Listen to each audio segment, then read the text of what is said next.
尊敬的各位来宾，本次会议将于5分钟之后开始。 Our conference will start in 5 minutes. Please get seated and put your phone in a mute or vibration mode. Thank you. The event will begin shortly in 5 minutes. Can we please ask for you to kindly take your seats? We would also like to remind you to switch off all mobile phones and put electronic devices to silent mode. Thank you for your cooperation.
各位来宾，赛能数字能源品牌及业务全球即将开始，请各位来宾尽快就座，并将手机调至震动或静音状态。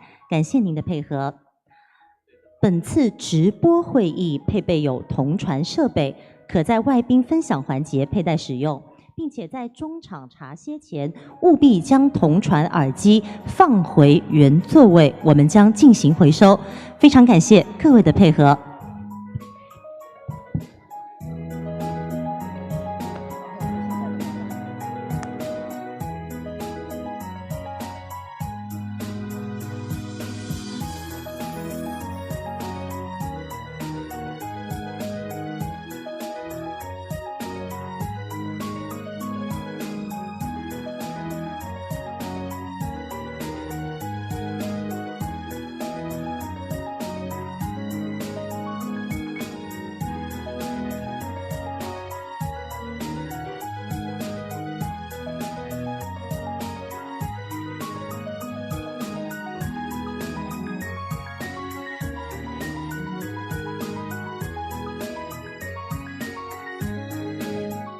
尊敬的各位来宾，本次会议即将开始，请您尽快就座，并将手机等通讯设备关闭或置于静音状态。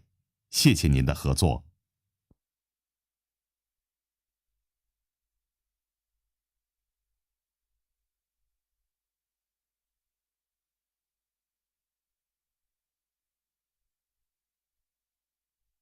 尊敬的各位来宾，本次会议即将开始。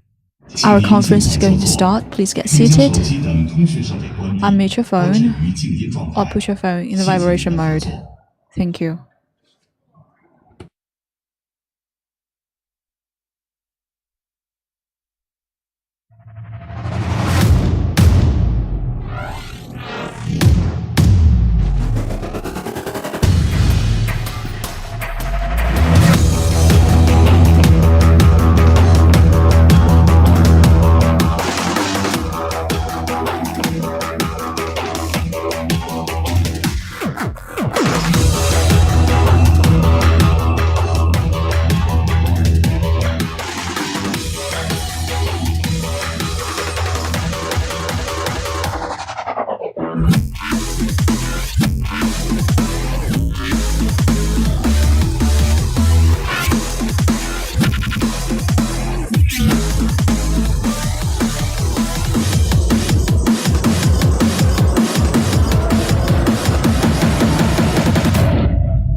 接下来，掌声。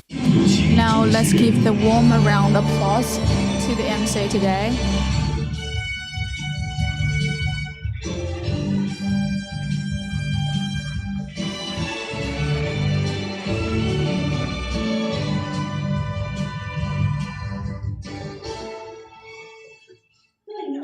Distinguished leaders, distinguished guests, ladies and gentlemen, as well as friends offline and online, good afternoon. Here we are at Solar Grids Brand and Business Global launch event. I'm Xiao Ye, the host for today. Thank you for coming. Welcome. Building a green home is a common dream for all humankind. Under the call of the national strategy of carbon peak and carbon neutrality, energy saving and low carbon development has become the consensus of industrial chain development. And today we're here to witness a Solar Grids Brand and Business Global launch event. First of all, please allow me to introduce the leaders and guests attending this event. They are Mr. Ouyang Huiyu, Deputy Head of Futian District People's Government of Shenzhen. Mr. Chen Yuhu, Director of Economic Science Technology Bureau of Sanshui District, Foshan. Mr. Wang Qiang, Deputy Director of Shenzhen Futian District Bureau of Industry and Information as well as the Bureau of Commerce.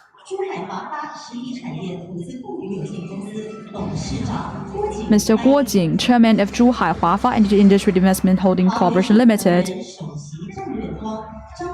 Mr. Zhang Feng, Chief Strategy Officer of Huawei Digital Energy. Mr. Chen Gang, Chairman of ICO Solar. Mr. Lu Haojie, General Manager of Solar Grids. And also I'd like to say thank you to all the friends online and offline for attending today's event. And Solar Grids is born to achieve the zero carbon emission goal, and we have achieved great success, and which is impossible without the guidance of the leader. And as a wholly owned subsidiary of ICO, Solar Grids has been developing with glories all the way, and the chairman must have many expectations for Solar Grids.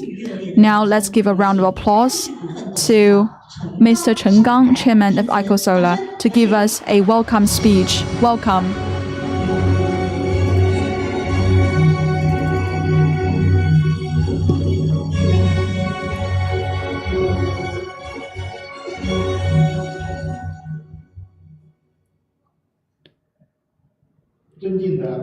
Distinguished District Mayor Ouyang, Chairman Guo Jing, leaders, guests, partners, friends who have participated in today's events online and offline, good afternoon. It is my great honor to invite all of you to attend this global conference in spite of your busy schedule.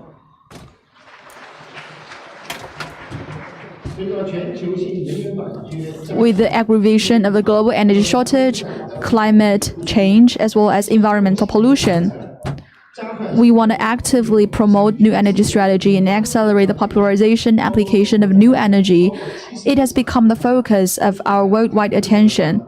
More than 70% countries, including China, have introduced carbon neutral development plans to accelerate the development and utilization of various renewable resources. And China has also put forward the goal of peaking carbon emission by 2030 and reaching carbon neutrality by 2060. And under the soaring energy prices in Europe, Europe has also adjusted the energy price for many times. And the United States has also frequently introduced policies to stimulate the development of new energy. And they want to leverage new energy, exploit new energy, and develop new energy. According to the data of authoritative industry media, in the future 5 years, the global new energy construction will see a $1 trillion scale. And the Chinese market has also entered a period of rapid development in the future. And countries are now taking positive actions to build a zero carbon governance framework based on carbon tariffs. The management of carbon footprint will drive managers at all levels, be it governments or enterprises, to consider how to control and reduce carbon from the perspective of the whole industry chain. And carbon flow management will have great potential for the government enterprises to make policies, trade rules, business models, and product innovations. And we have implemented the policies based on carbon tariff. And ICOL has always made our innovation, and innovation is our lifeblood.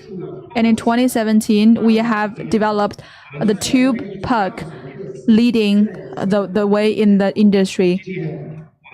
And later on, we have developed the large size cell. And today, we are going to launch the ABC cell, which we have solely own this property. And it is a super high efficient single critical silicon as a center of the cell. And we have already consolidated our role as a leader in the industry.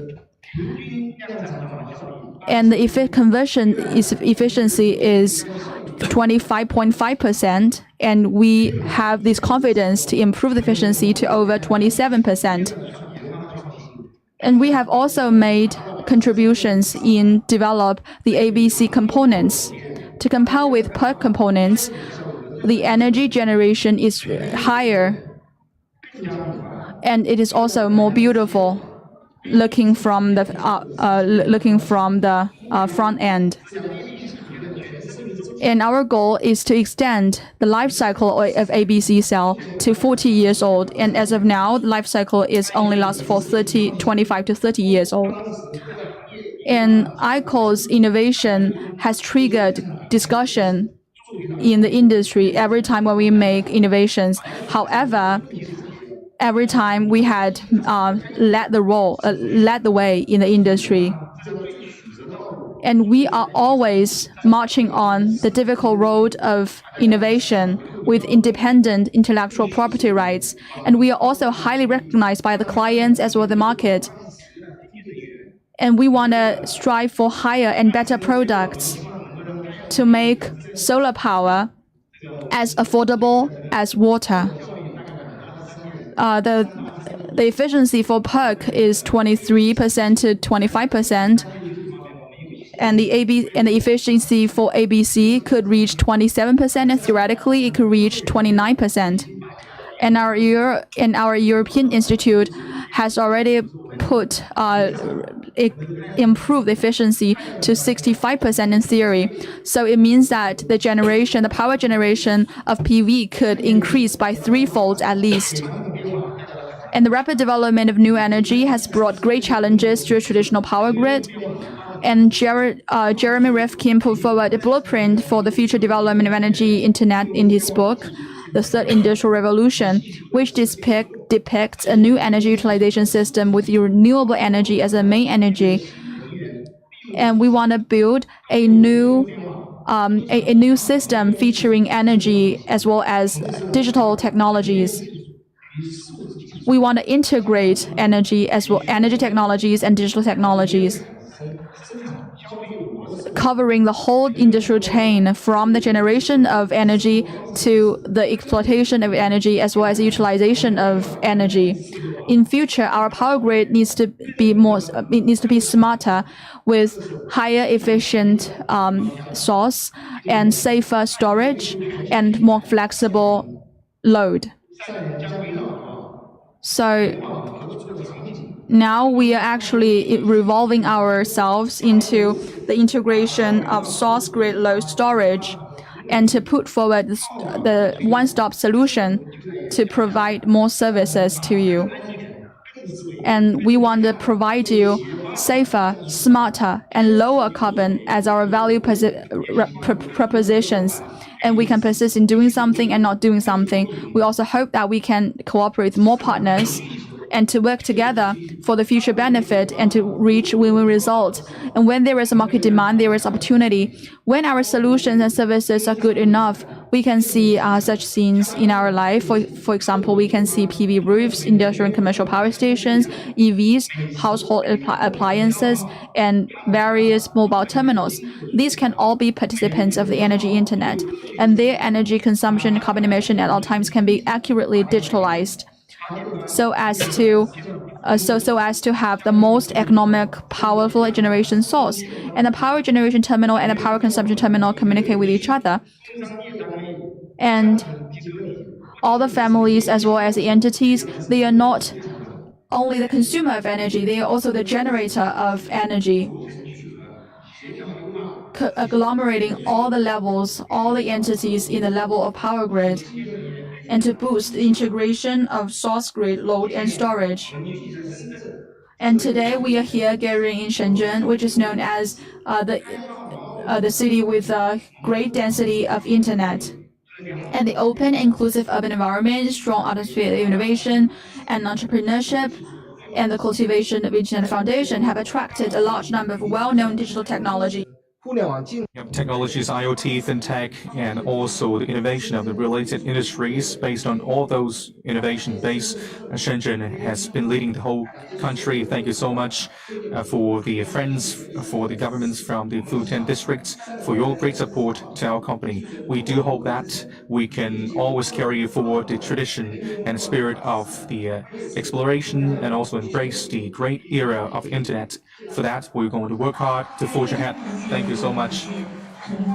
Thank you so much, Mr. Chen Gang, for your really good remarks. Indeed, his own remarks is able to remind us of the two companies' dedication and also mission and innovation in terms of the technical domain. Of course, the expansion development of the industry would not be made possible without leadership. Also, at the same time, it can never be made possible without the support and care of the leaders of all levels. Now we would like to give the floor to Mr. Ouyang Huiyu, the Deputy Mayor of the Fujian District of People's Government of Shenzhen, for the remark.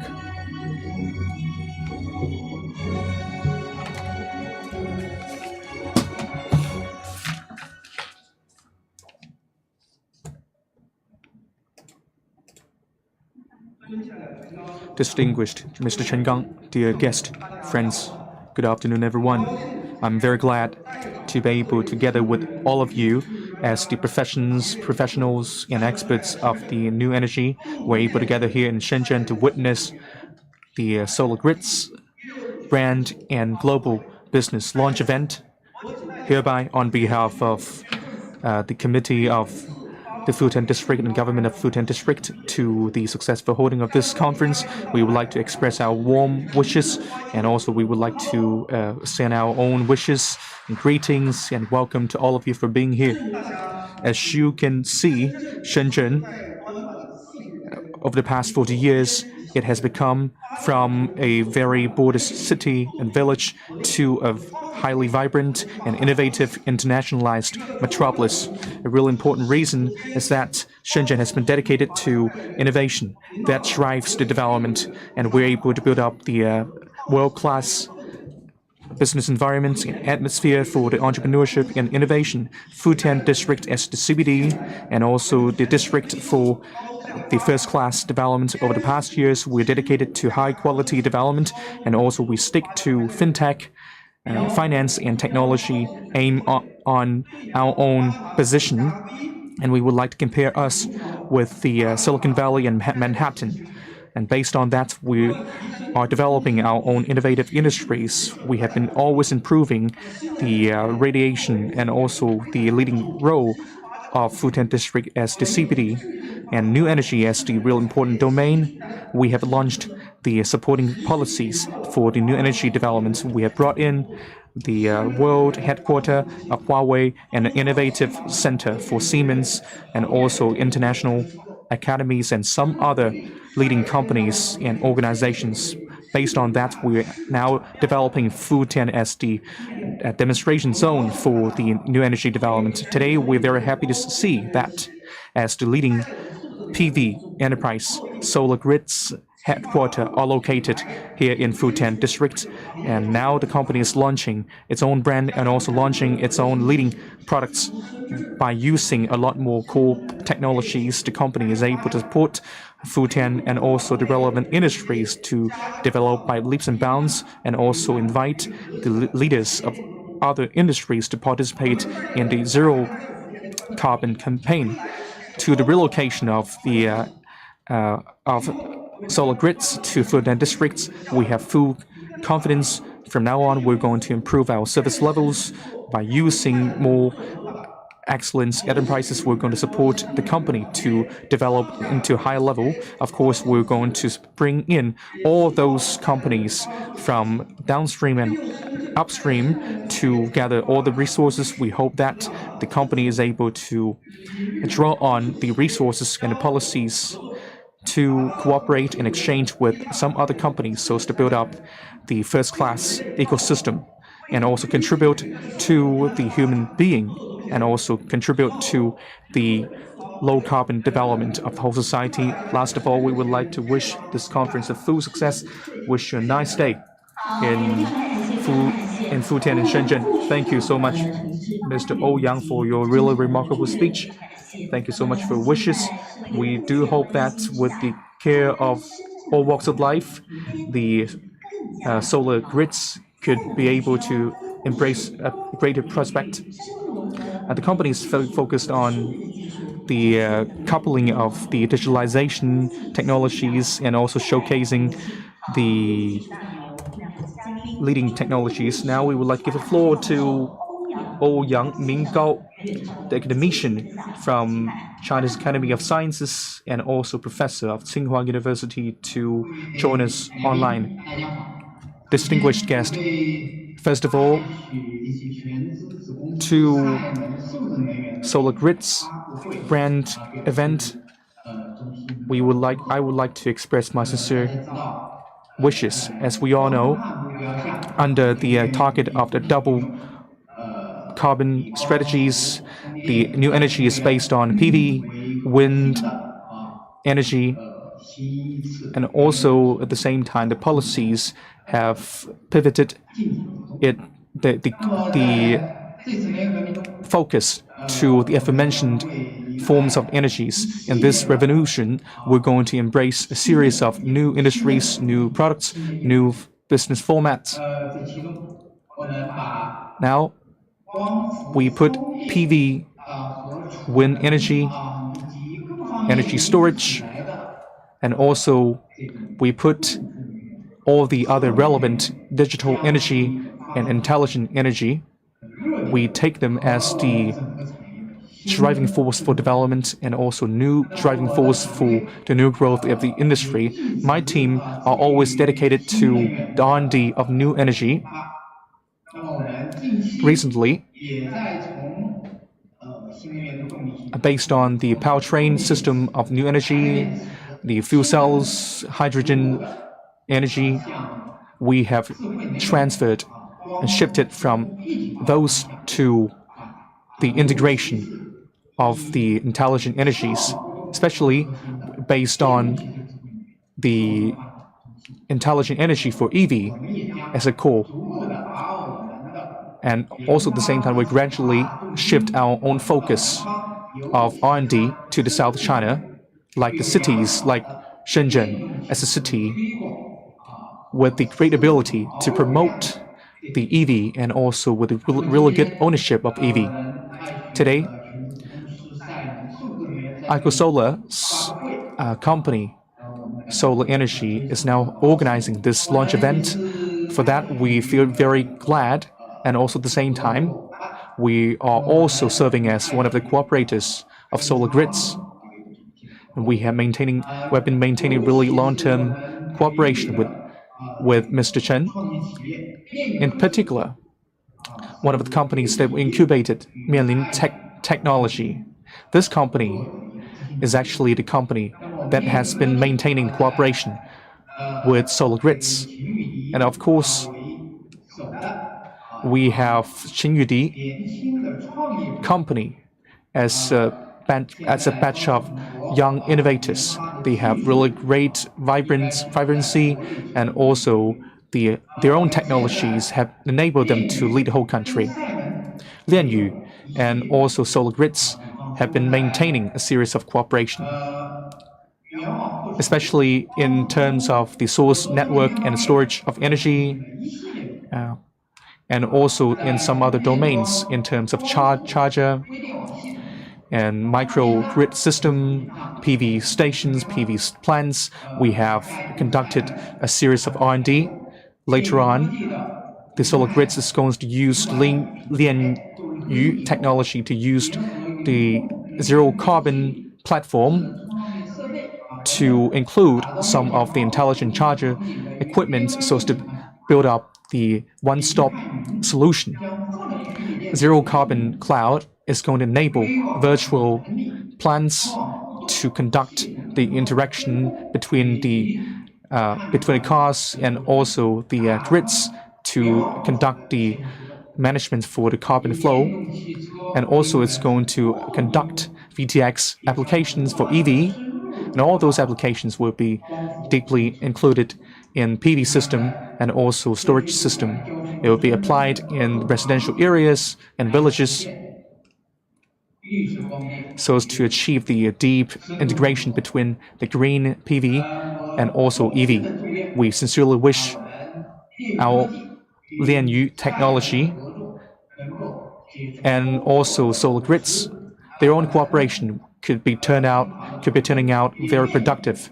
Our Tsinghua team is also very glad to expand the cooperation with the ICO Solar so as to boost the revolution of energy and also boost the transformation of double carbon of China. Thank you so much. Joint efforts for the revolution of energy. This is actually the mission for the whole society. Thank you so much for your sharing. His own sharing is highly professional and forward-looking. His own sharing is able to showcase to us the low carbon management and also intelligent technology of the future. Now we would like to give the floor to Guo Qin as the president of the Zhuhai Huafa Entity Industry Company to be on the stage to do the sharing.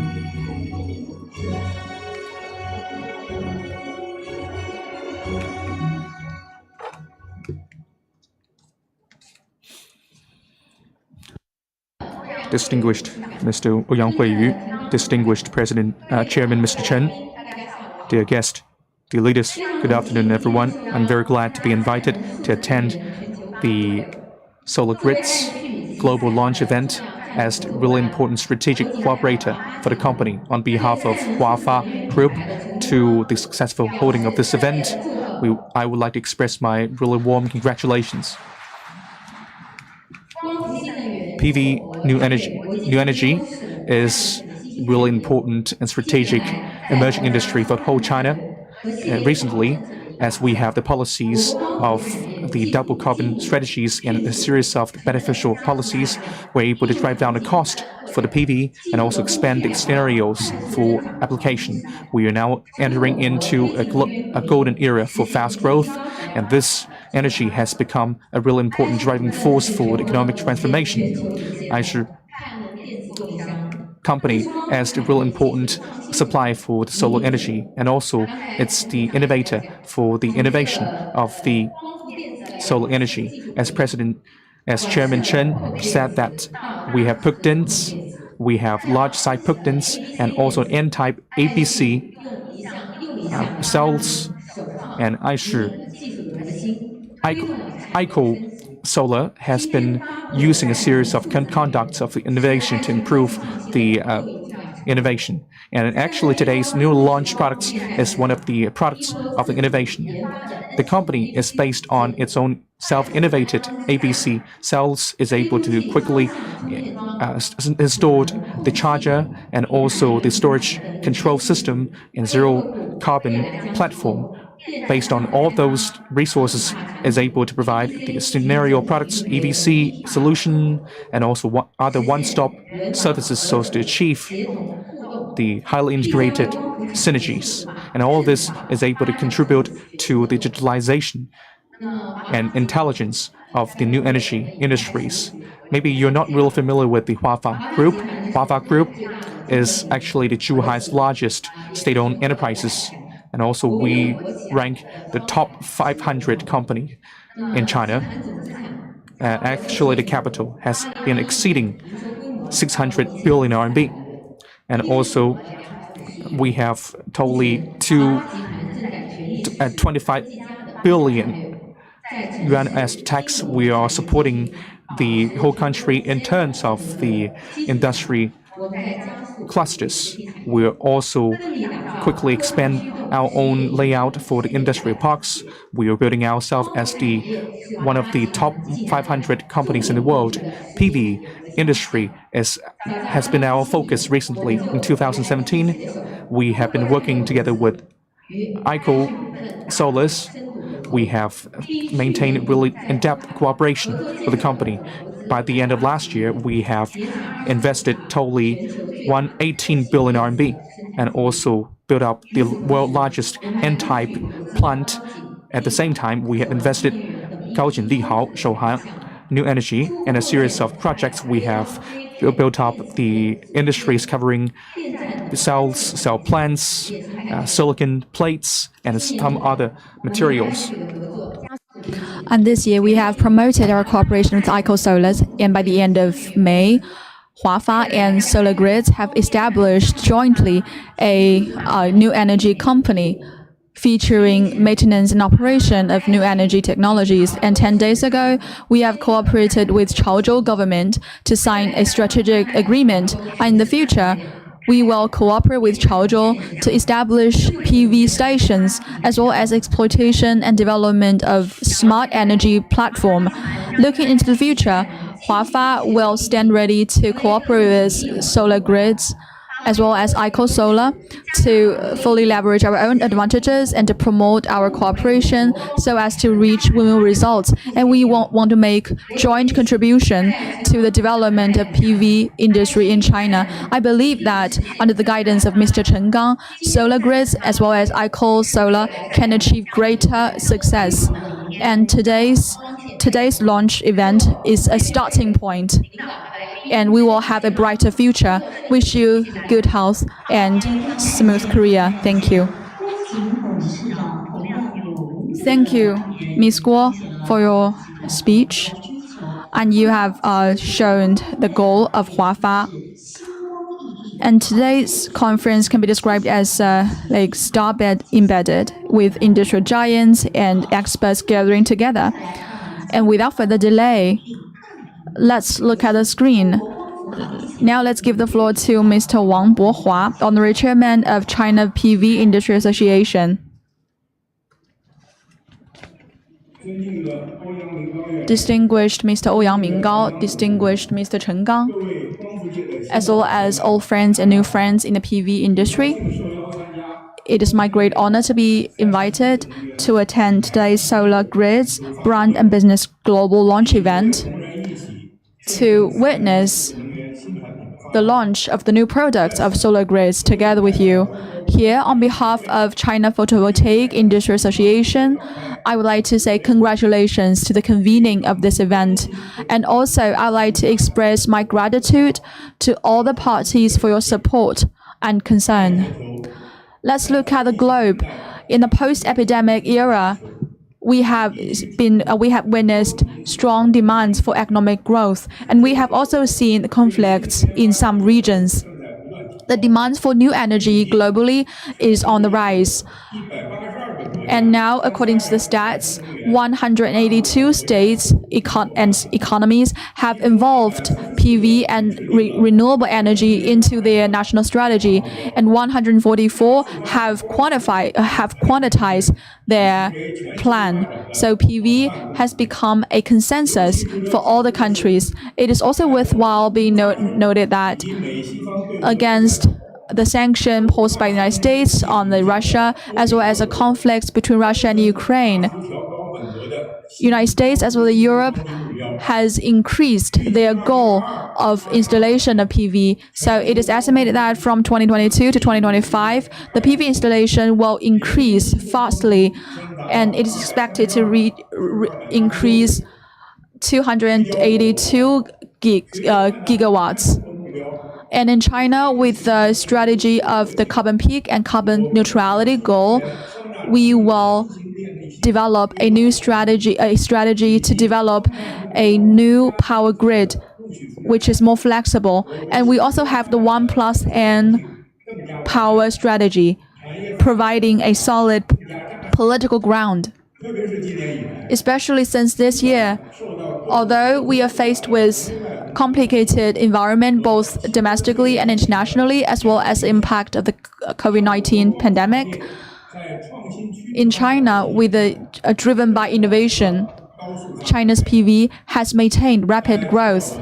In manufacturing, in the first quarter, our polycrystal silicon could reach 720,000 tons, and the generation of components has reached 54 gigawatts. And during the off-season, the supply chain is still very active. For the enterprises and components industry, their proportion of production has increased largely. In application, from January to May, the newly installed capacity could reach 23.71 gigawatts, increased by 139.25%. And the stats show that the installed capacity for PV for commerce could reach 8 gigawatts, and the distributed installation could account for 60%. And the proportion for each segment has increased very steadily. Overseas, from January to May, our export volume of the cell plates could reach 20.9 billion, increased by 112.5% year-on-year, and the export volume is as well as export capacity could reach 65.3%, increased by 117.3% and 70.3%. And the volume, we believe that the volume output as well as the installed capacity could reach record high this year.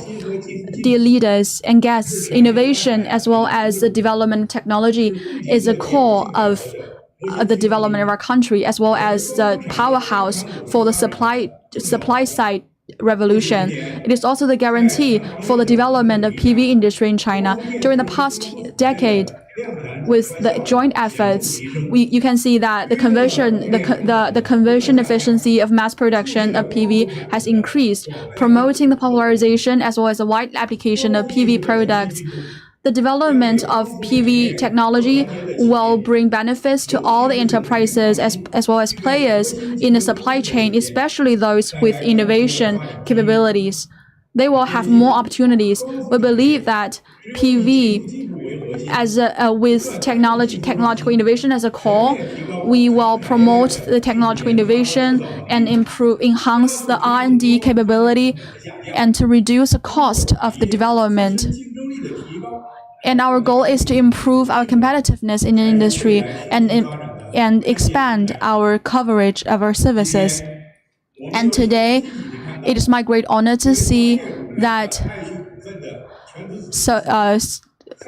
Solar Grids, the wholly owned subsidiary of ICOSolar, to launch an N-type ABC new components for different scenarios, which has made a contribution, injected a new vitality to the PV industry in China.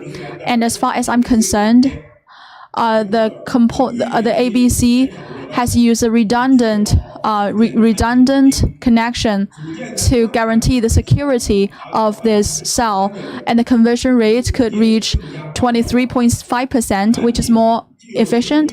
And also, this product is black. It is very beautiful, and it is also suitable for the BIPV scenario.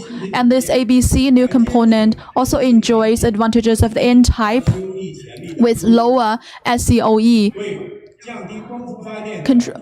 making greater contribution to lowering the cost, as well as improving the energy generation efficiency. And here I like to hope that the solar grids could ride on the tide and to accelerate your innovation, improve the quality of product, and to serve the market with quality services. And you can win more customers and clients with integrity through improving competitiveness of the brands and to improve your competitive edge. You can make greater contribution to the development of the whole industry in China. And at the same time, I also expect to witness more contribution, more N-type cells as well as components released by other enterprises in the industry. And CPIA will stand ready to work together with you all to make our contribution to the sound development and fast growth of PV industry. And finally, I wish you stay healthy and a good work. Thank you. Thank you, Mr. Wang.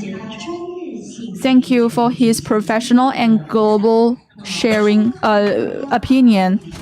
And actually, since the development of the carbon neutrality and carbon peaking we can see the PV installed capacity has reached a record high.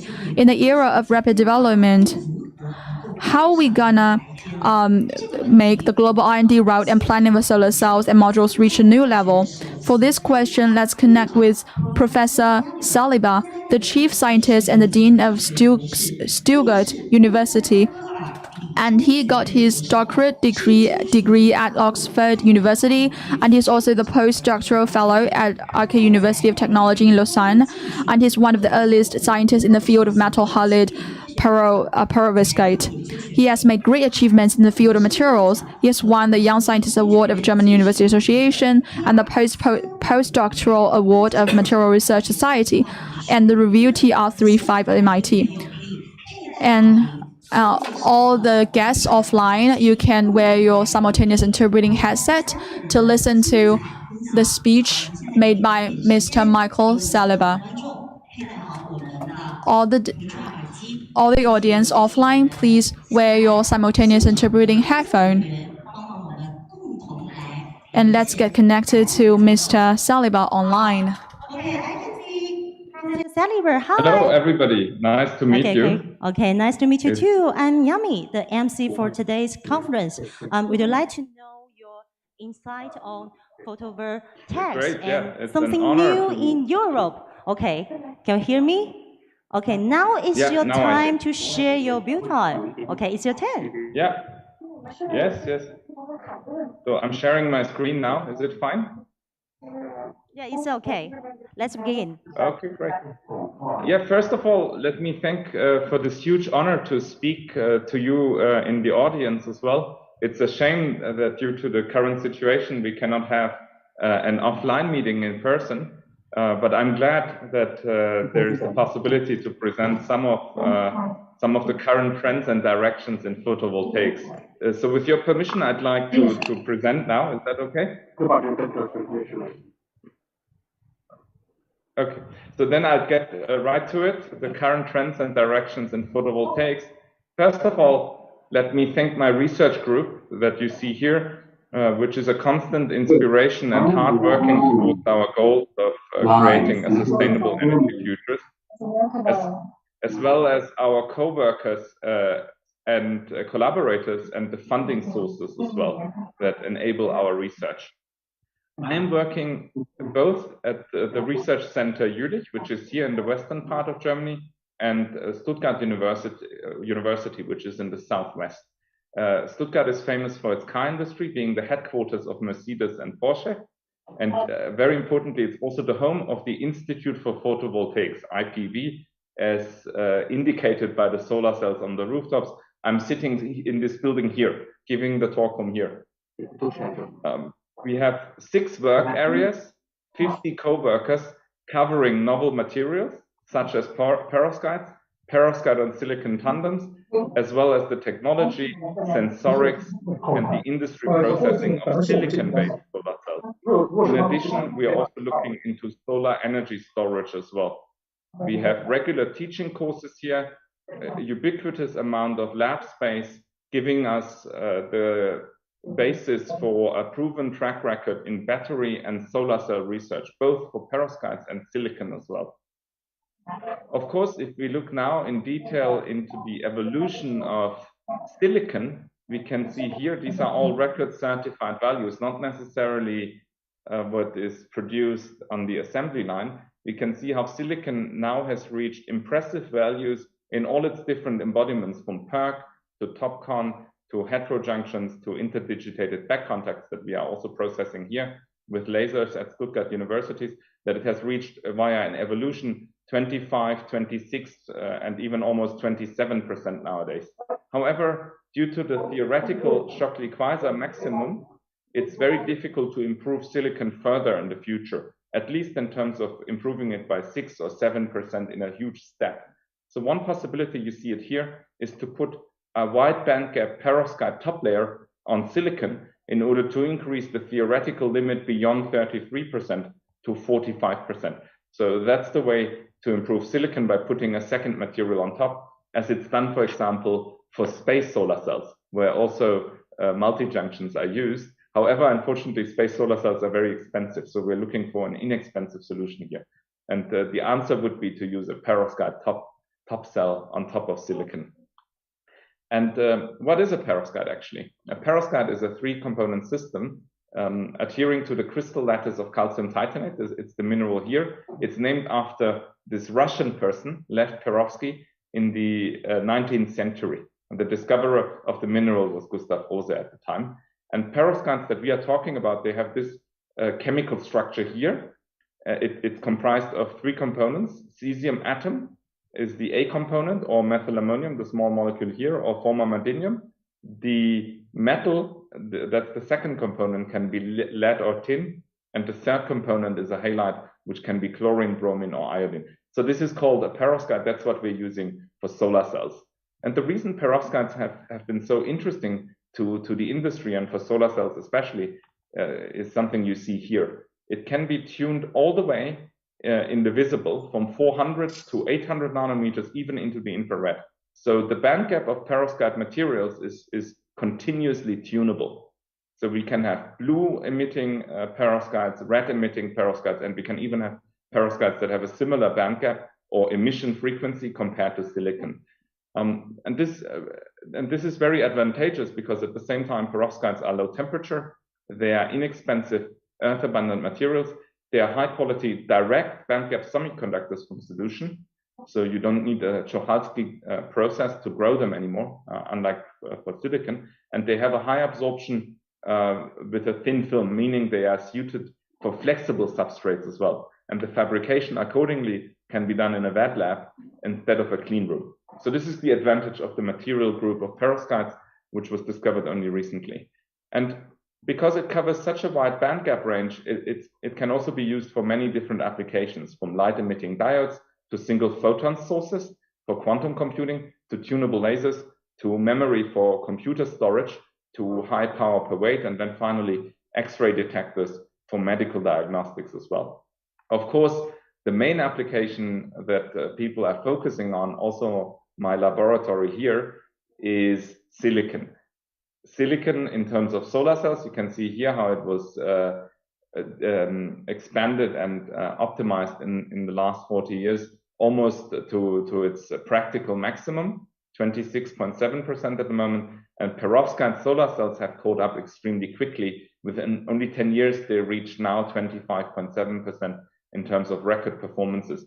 And the people are focusing extremely on putting perovskite on top of silicon in order to break the theoretical Shockley-Queisser maximum at 33%. That's the known way that we also consider for space solar cells, for instance. So when I started my PhD at Oxford University, there was precisely 1 publication on perovskites. Now there are over 10 publications per day. So 2022, 3 years later, 10 publications per day. So it's a huge field now, and a lot of people are investing into it, not just in academia, but also in industry.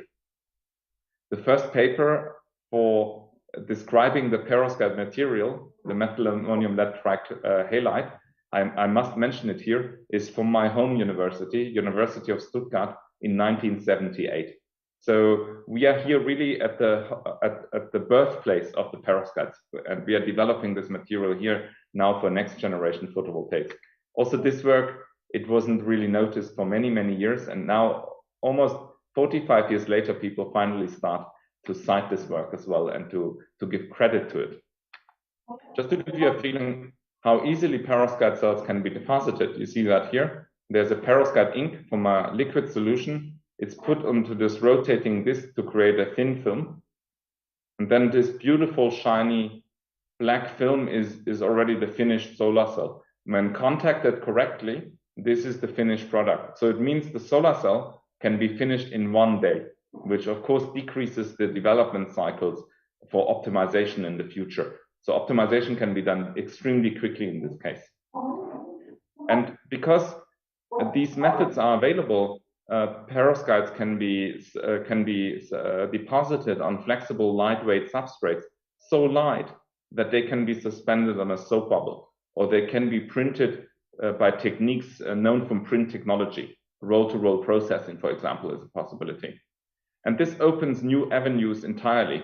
Perovskites can now access unique areas and niches in the future.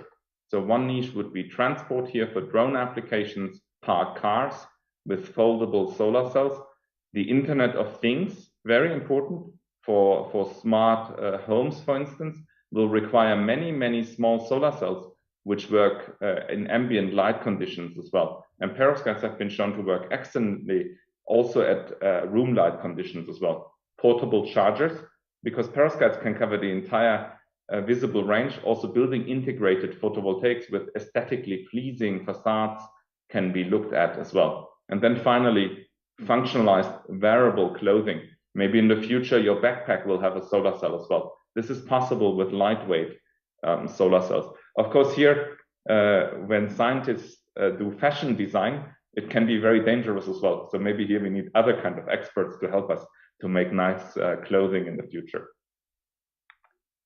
Then finally, perovskites don't have to be a standalone solution. They can also work together with silicon. So by putting a thin layer of perovskite on top of silicon, the perovskite takes out the blue light of the sun spectrum indicated here, and then it only lets through the red and the infrared light to the silicon bottom cell. The perovskite then handles very efficiently the blue part and the silicon, the red part. So it's a teamwork, it's a tandem. They start working together. And with this, the theoretical upper limit can go even beyond 33%. And that opens the avenue to highest efficiency multi-junction solar cells, concentrator photovoltaics, or maybe even space applications in the future as well. Tens of thousands of satellites will be sent up in this decade. And so this will be revisited perhaps as well. And what's the master plan here for industry in the next years and decades? So the only way to improve a single material is by putting more and more and more materials on top, by having 2, 3, 4, 5, and 6 junctions even. And this improves systematically the theoretical limit even beyond 50%. So silicon at the moment has a theoretical maximum, at 33%. By putting a perovskite layer on top, 46% become available. By putting 2 perovskite layers on top, the theoretical limit increases to 49%. And then in the long run, if industry masters the process of 2 layers, long-term stability and upscalability, all of a sudden 3 layers of perovskites alone become available as well, with a theoretical ceiling of 47%. So this is the innovation future that is possible. And this is heavily investigated, not just by my team in Stuttgart, but by many other teams as well. It's an international research effort, also led a lot by Chinese groups as well. So here you can see how the single junction has reached 25.7%, how there's a perovskite layer on top of a silicon heterojunction cell as well, how there's perovskite and perovskite as a tandem solution as well.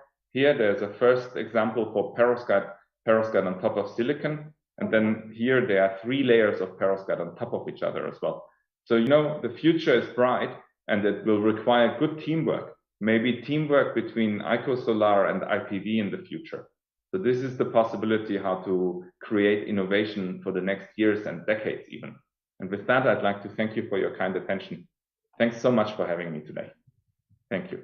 OK， So I can see that's all for today's sharing. And thank you very much for, Dr. Saliber's sharing. And we can see the presentation is including the data and the videos that take us, browse the view around the whole Stuttgart. Okay, so thank you very much. Okay, now I'm gonna take my stage back. 继续回到我们的现场。Now let's get back on site. Let's now go to the most wonderful moment. Here comes the launch event for the brand. Now please take up your earpieces for simultaneous interpreting. Please put it back to the table. Through a VCR, we're going to have a basic understanding about the digital energy of solar grids. Please take a look at the big screen.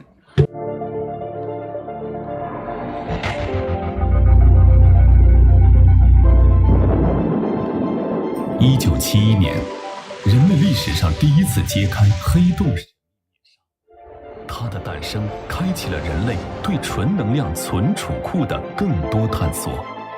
无限吸收能量，也许是新星球的起源，也是一个充满期待的起源。它让我们思考什么是珍贵的初心，也让我们点亮空间价值，让绿电自由生长。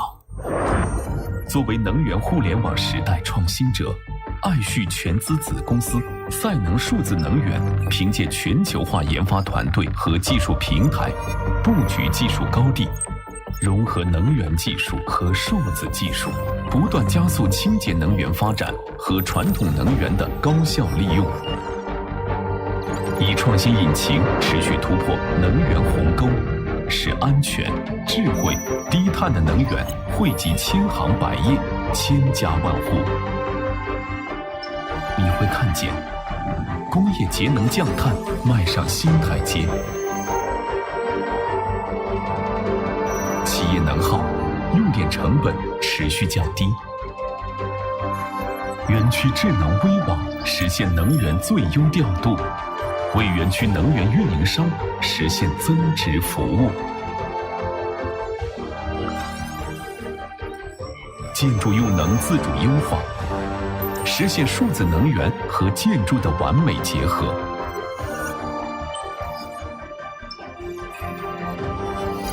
开启居民绿色智慧用电，用数字技术推动人与自然和谐共处。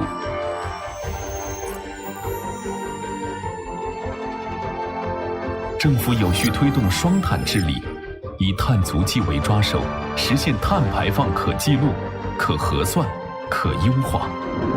在这个全新的时代，我们致力提供原网核储一体化数字能源解决方案，用数字技术让能源系统高效，构筑更安全、更智慧、更低碳的现代能源体系，让每瓦特承载更多收益。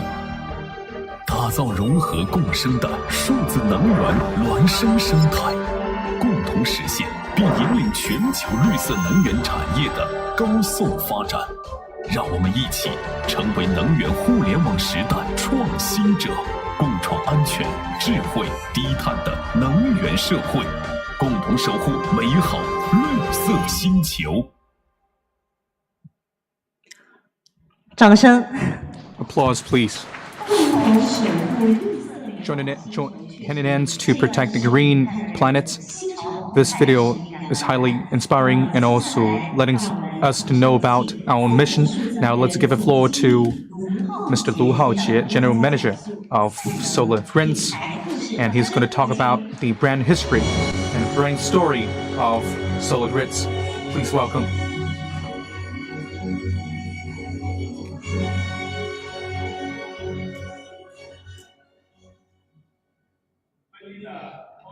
Distinguished Mr. Ouyang and also Mr. Chen, distinguished guest, and also more than totally 100,000 people online. Good afternoon, everyone. Through the short video just now, you're able to have a basic understanding about the mission and history of our company. I would like to take this opportunity to further brief you on our own positioning and what we can do, and also what our customers are, and also the value proposition, and also what we are ready to do. And also we're going to let you know who we're going to cooperate with. We're going to brief you on all those details. Our theme is Born Toward the Light. Well, Solar Grids is named by our own chairman, and we're going to race with the energy. Solar Grids means racing with the energy. As you can see, we have spent a lot of time knowing about the policies from other countries and also development situation from China. Actually, carbon neutrality has become the consensus of more than 70% of countries' three main economies, including China, US, and also Europe, like 2030, 2050, and 2050 respectively. Some detailed policies have been launched, and also some of the economies like Asia Pacific and Latin America, those countries have launched their own path towards the carbon neutrality. Green development is a must-have based on this great tendency and global environment. All countries in the world are accelerating their own preparation for the new energy. According to some of the statistics and authoritative statistics, in the next 5 years, the PV construction is going to exceed 1,400 gigawatts and also more than 1,300 gigawatt hours. Construction in the future will be exceeding totally 7 trillion RMB. As well as a large market, have brought great opportunities in each country. And we also have a lot of systems, for example, carbon tariff system, as well as zero carbon mechanism. And in June the 22nd, we have seen the adjustments, the revision of EU CABM. And actually, carbon tariff is proposing us great challenges to a country like China because we are a large manufacturer and a large emitter. So no matter we're talking about the country, the national development, or the export of China, we need to think about how we're going to reduce carbon emission, how we're going to control carbon emission in a systematic way. So Solar Grids is born to respond to this challenge.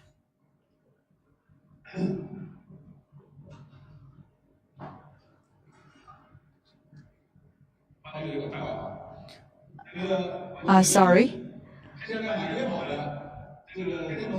And now let me give you an example. There are more and more electrical vehicles running on the road, but where is the power from? From the power grid, right? But where does the power from the power grid come from?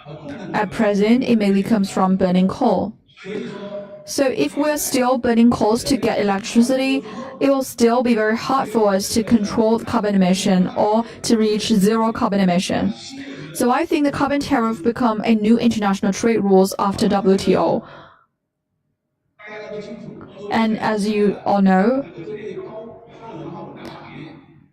in Europe, they have carbon tariff at for 5 high energy consumption industries, for example, cement, steel, aluminum, fertilizer, and electricity. And in the future, the scope or the coverage of these carbon tariff will be gradually expanded to all imported goods. So if we do not pay attention to that, we will lose the game. We need to consider about the carbon tariff in the cost of a product. And actually, there are a lot of challenges and pain points in the market. And the PV new energy is not very friendly, and also the connection, the integration of the new energy into the power grid is very will disturb the power grid. So the traditional way is to continuously increase energy storage. However, we need to consider about the economics as well as environmental protection. So our goal is to reach the integration or the interaction between source and grids, between the grids and the load, so as to truly achieve the seamless matching between the demand side and the power generation side. Secondly, in the process of loading and unloading of the source, we found some more challenges. And a lot of enterprises or players in this industry are mainly focusing on increasing their efficiency while reducing their cost. That will pose great challenges. And also another challenge comes from the supply side. For example, there are more and more EVs on the road, posing greater demand, which will eventually lead to the difficulty of dispatching and controlling of the power grids, and thus affecting the stability of the power grid system. And thirdly, at present, the current situation of the source, the integration of source grids, load, and storage is the energy flow. And the flow is fragmented. We do not have a systematic thinking. We have a silo effect here, making the efficiency very low, and the security is also compromised. There were a lot of accidents, for example, electric shock, fire, explosion, and water leakage, which have shown us the compromised reliability and stability.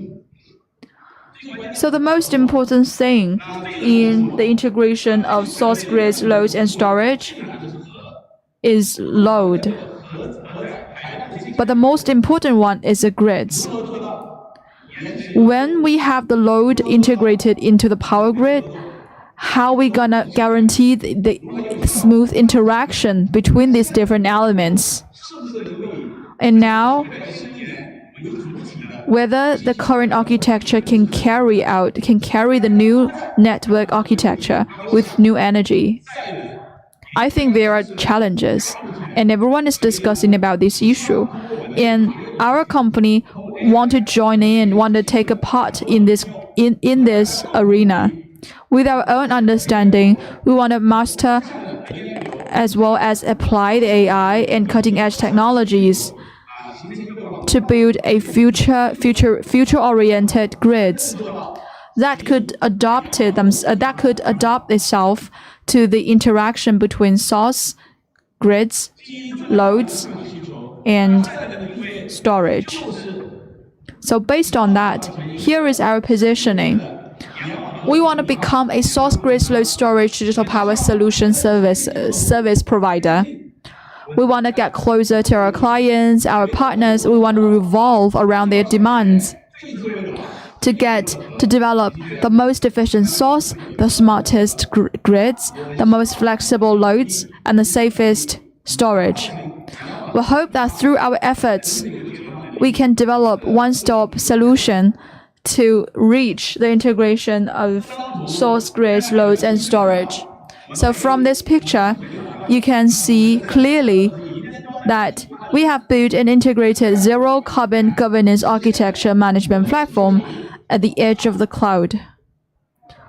And to realize multi-scenario energy flow management such as load demand response, EV network IOV interaction, microgrid, as well as virtual power plant.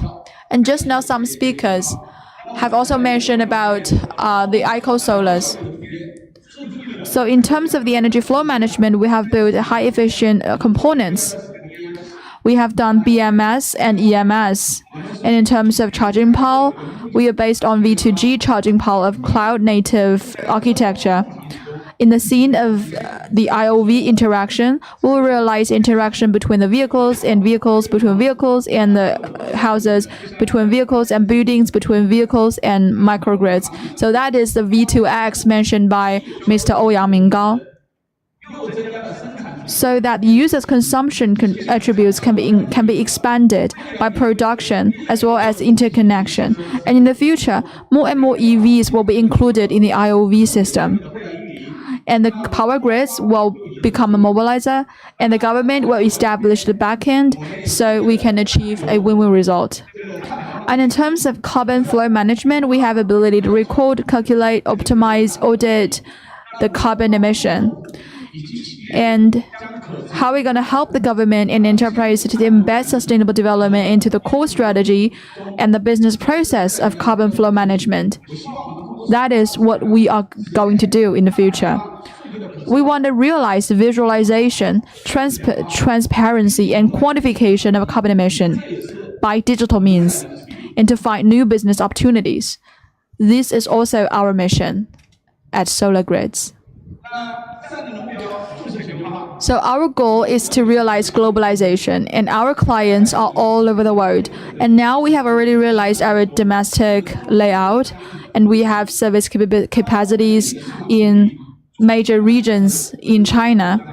And we have a three-step strategy. First of all, we will take root in the Chinese market, and then we want to expand our market presence in the European Union and the United States.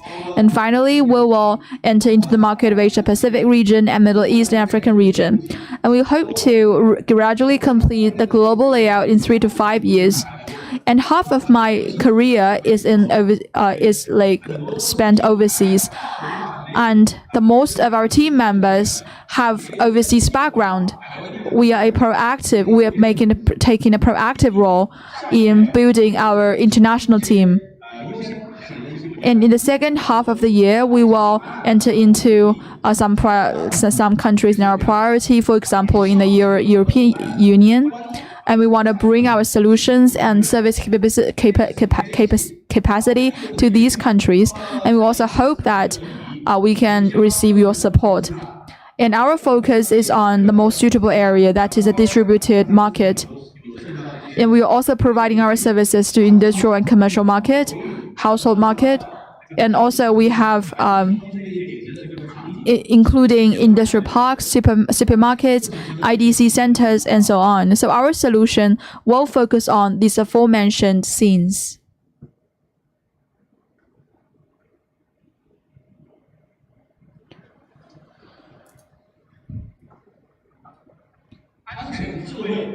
And in our value position, we have safety, smart and low carbon. And safety is always put as a priority. We want to transform from passive safety to active prevention as well as early warning. In terms of smart development, our biggest pain point is that we need to have enough access to data as well as strong algorithms. So no matter we're talking about algorithm or hacking power or data, we know that these are the key. So we have built our cooperation ties with the CAS to build the Lianyu Technology Corporation Limited, so as to build jointly a zero-carbon cloud platform based on cloud-native architecture, and which will become smarter and smarter in the future, and to promote the large-scale development of zero-carbon parks and help realize the goal of carbon peak and carbon neutrality. And in terms of low-carbon development, we want to build efficient system capability, and which can enable us to generate lower carbon emission in the management of carbon footprint. And later on, our colleague will release some specific stats to you. As a new company, actually we were launched back in April the 6th. So what is our capability? Why can we do this? First of all, we have our energy technology. On the other hand, we have digital technology. And our parent company, ICOS Solars, have grasped the core technology. For example, in 2016, we have this tubular PERC, and efficiency has reached 22%. In 2018, we have this double-sided, double measurement, and double grading technology. And in 2019, we have launched large-size PERC battery. And in 2021, we have ABC cells. And today, we are launching these N-type ABC components. And later on, Mr. Xia will give you more details. And we are introducing the governance system of cloud-native architecture, AI energy scheduling algorithm, as well as we have created the most flexible architecture, which enable us to access the data more quickly and insensibly. So energy technology and digital technology are the pillars for our development. So what are our advantages? I think our advantages lie in our understanding and mastery of the underlying technologies and the systems. And we can focus on the resources and continuously invest in building the core competitiveness of our product and solution. So we stick ourselves to the ecosystem cooperation and win-win result. If we can work together, we can go farther in the way. If we do it alone, maybe we cannot go very far, but we can go really quickly. But here we still stand ready to cooperate with all of you, with all the great partners, revolving from the project development, solution, finance, EPC, and OEM, to provide end-to-end solutions. Hopefully, we are able to cooperate with some partners based on the win-win situation, and also at the same time to build up the overall ecosystem for our partners. By doing that, we are able to provide more smarter, more intelligent, and more secure ecosystem and solution for everyone.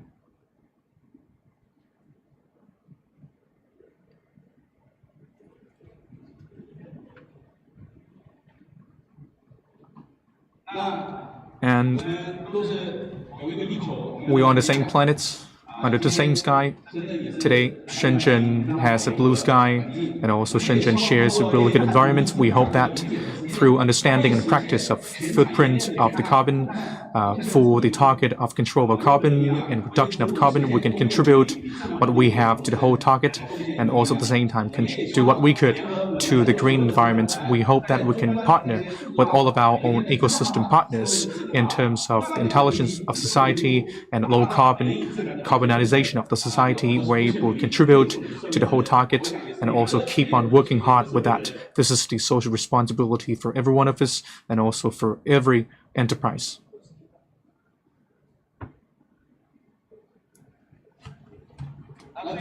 Last of all, I would like to take this opportunity to use this logo to do some further explanation. We have designed a lot of logos, but last of all, I just selected this one. This logo showcases the mission and vision of Solar Grids. As you can see, we have E. What does it represent? Through all of those highly effective components, we can intensify the interaction between the energy and also the green concept.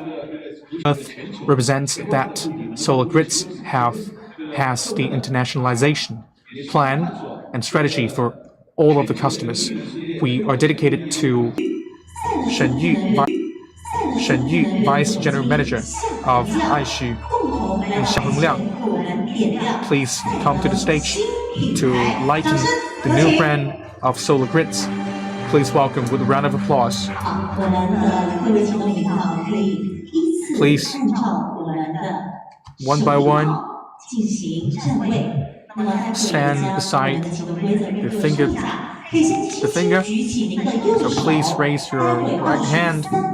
Let's have a 3-second countdown, and after that we can just push. Please have a 5-second countdown. 5, 4.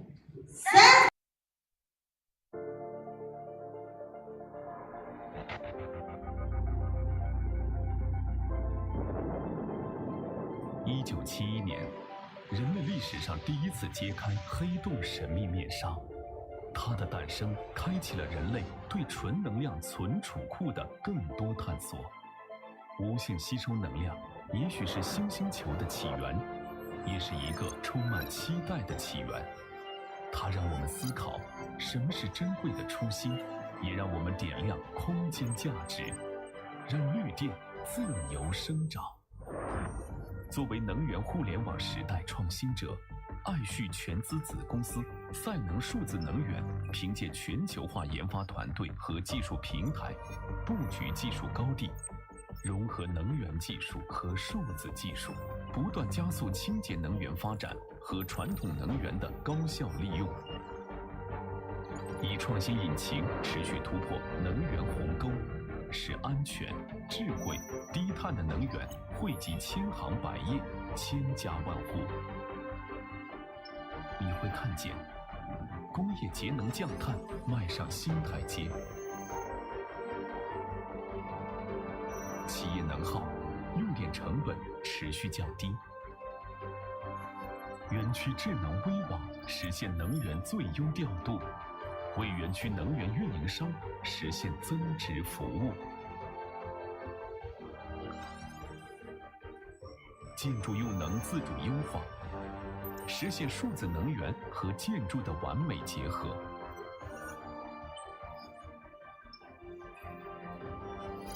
开启居民绿色智慧用电，用数字技术推动人与自然和谐共处。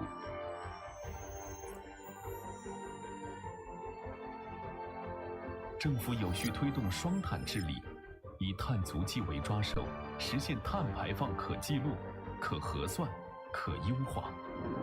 在这个全新的时代，我们致力提供源网合储一体化数字能源解决方案，用数字技术让能源系统高效，构筑更安全、更智慧、更低碳的现代能源体系，让每瓦特承载更多收益，打造融合共生的数字能源孪生生态，共同实现并引领全球绿色能源产业的高速发展。让我们一起成为能源互联网时代创新者，共创安全、智慧、低碳的能源社会，共同守护美好绿色星球。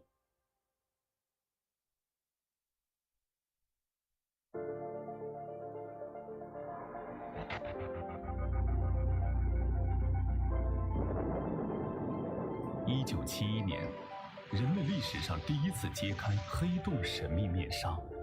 它的诞生开启了人类对纯能量存储库的更多探索。无性吸收能量也许是新星球的起源，也是一个充满期待的起源。它让我们思考什么是珍贵的初心，也让我们点亮空间价值，让绿电自由生长。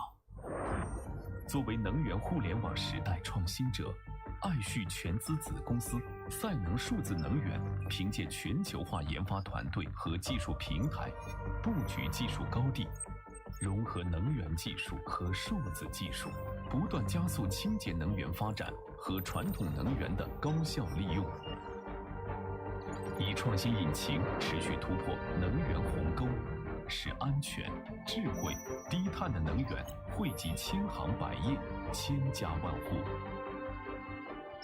你会看见工业节能降碳迈上新台阶，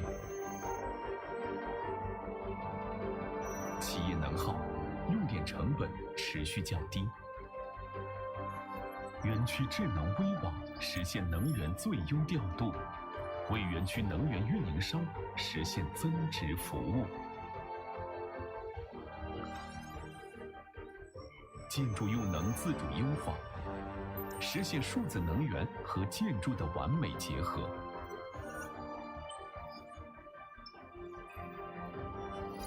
开启居民绿色智慧用电，用数字技术推动人与自然和谐共处。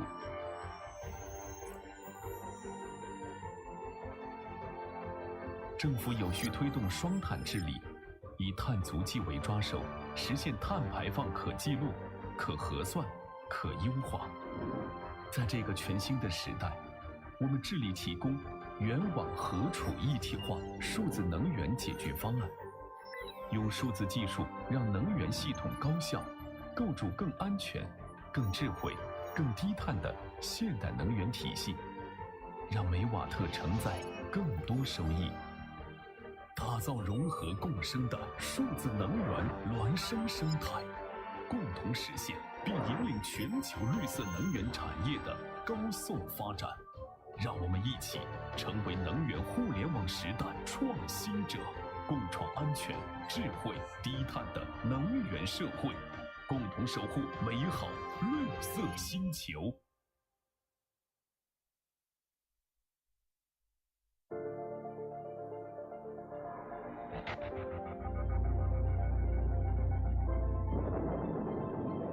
1971年，人类历史上第一次揭开黑洞神秘面纱，它的诞生开启了人类对纯能量存储库的更多探索。无限吸收能量也许是新星球的起源，也是一个充满期待的起源。它让我们思考什么是珍贵的初心，也让我们点亮空间价值，让绿电自由生长。作为能源互联网时代创新者，爱旭全资子公司赛能数字能源凭借全球化研发团队和技术平台，布局技术高地，融合能源技术和数字技术，不断加速清洁能源发展和传统能源的高效利用，以创新引擎持续突破能源鸿沟，使安全、智慧、低碳的能源惠及千行百业、千家万户。你会看见工业节能降碳迈上新台阶，企业能耗、用电成本持续降低，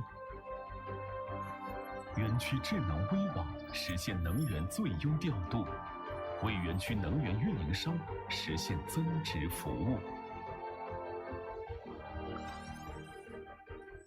建筑用能自主优化，实现数字能源和建筑的完美结合。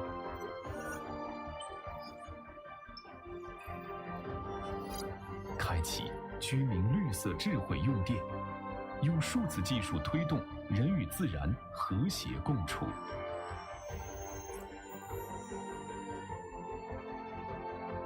政府有序推动双碳治理，以碳足迹为抓手，实现碳排放可记录、可核算、可优化。在这个全新的时代，我们致力提供源网核储一体化数字能源解决方案，用数字技术让能源系统高效，构筑更安全、更智慧、更低碳的现代能源体系，让每瓦特承载更多收益，打造融合共生的数字能源孪生生态，共同实现并引领全球绿色能源产业的高速发展。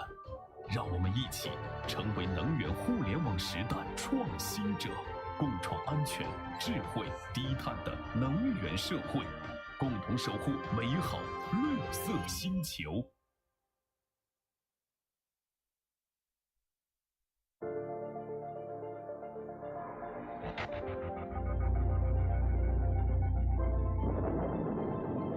1971年，人类历史上第一次揭开黑洞神秘面纱，它的诞生开启了人类对纯能量存储库的更多探索。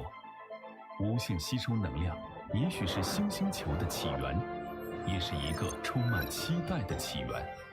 它让我们思考什么是珍贵的初心，也让我们点亮空间价值，让绿电自由生长。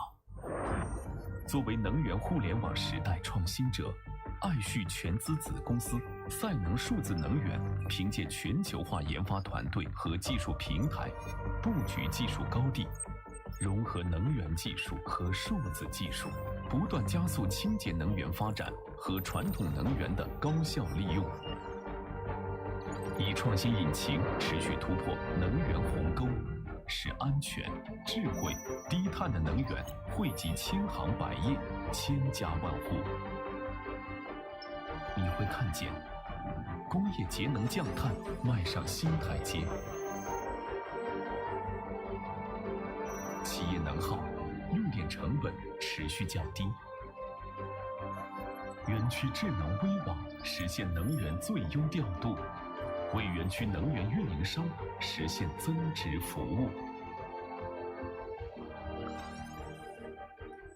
建筑用能自主优化。各位在场的来宾朋友们，再次温馨的提示一下各位，务必将同传耳机留回座位上。工作人员进行统计回收。那么现在还有较多数量的耳机没有进行回收，所以我们在外茶歇的朋友，如果您不慎的佩戴了同传耳机在场外的话，务必将同传耳机放回座位上，拿回控台。好，拿回我们进场之后左边的控台处进行回收。好，非常感谢各位的配合。那么以免我们待会离场的时候误触发我们的警报系统，我们场内外的宾客朋友，现在没有交还我们同传耳机的朋友，务必将耳机拿回到我们进场左边的控台处进行归还。非常感谢各位的配合。并引领全球绿色能源产业的高速发展，让我们一起成为能源互联网时代创新者，共创安全、智慧、低碳的能源社会，共同守护美好绿色星球。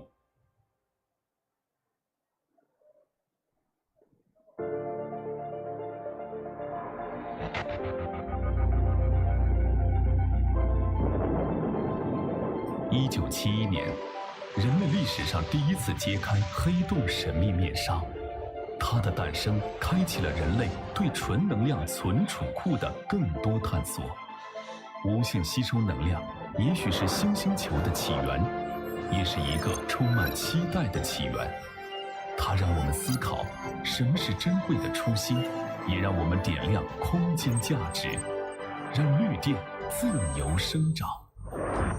作为能源互联网时代创新者，爱旭全资子公司赛能数字能源凭借全球化研发团队和技术平台，布局技术高地，融合能源技术和数字技术，不断加速清洁能源发展。尊敬的各位来宾，本次会议即将开始，请您尽快就座，并将手机等通讯设备关闭或置于静音状态。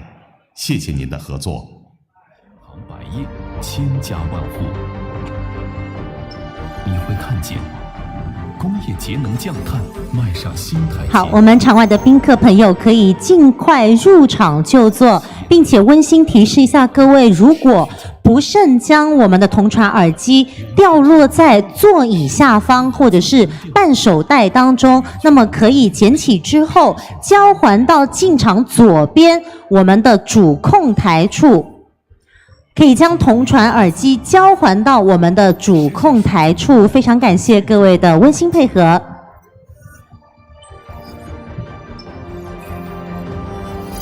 开启居民绿色智慧用电，用数字技术推动人与自然和谐共处。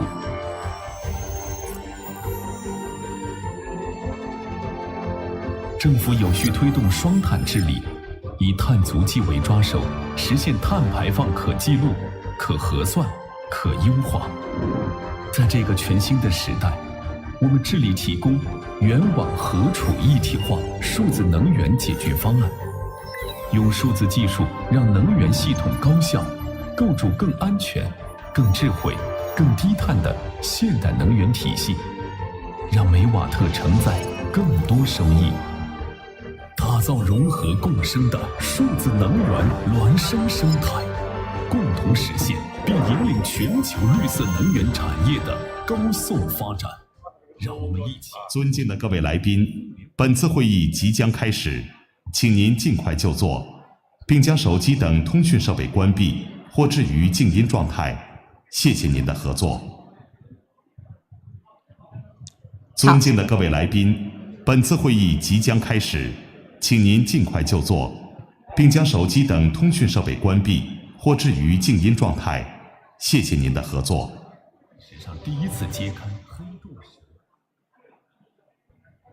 尊敬的各位来宾，本次会议即将开始，请您尽快就座，并将手机等通讯设备关闭或置于静音状态。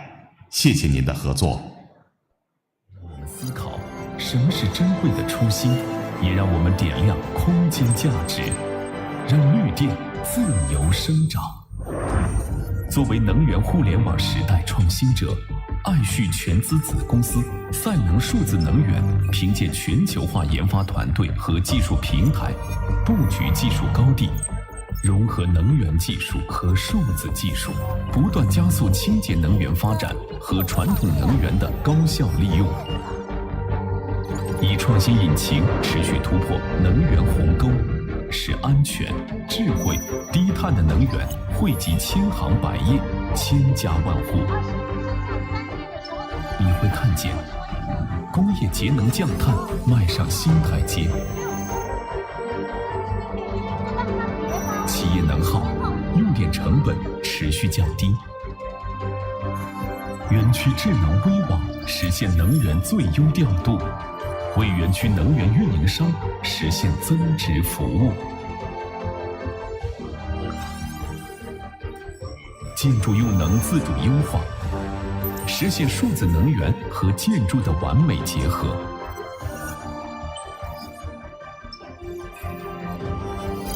开启居民绿色智慧用电，用数字技术推动人与自然和谐共处。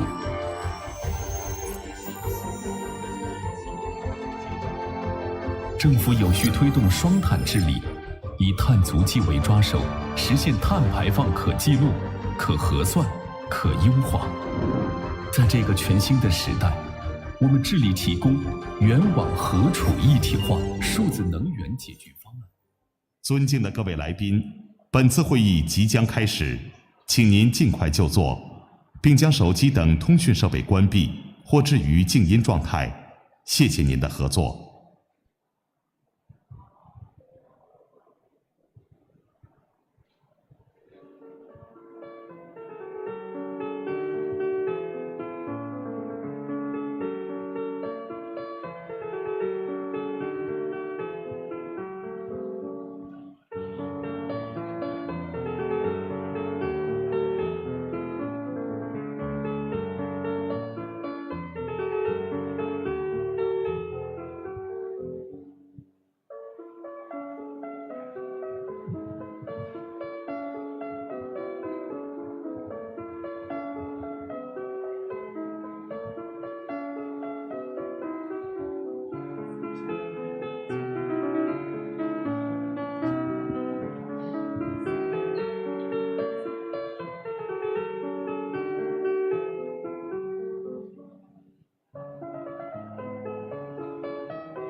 尊敬的各位来宾，本次会议即将开始，请您尽快 Our 就座， conference is going to 并 start. 将手机等通讯设备关闭 Please get seated 或置于静 and 音 mute your 状态。 phone. 谢谢您的合作。 Thank you for your cooperation.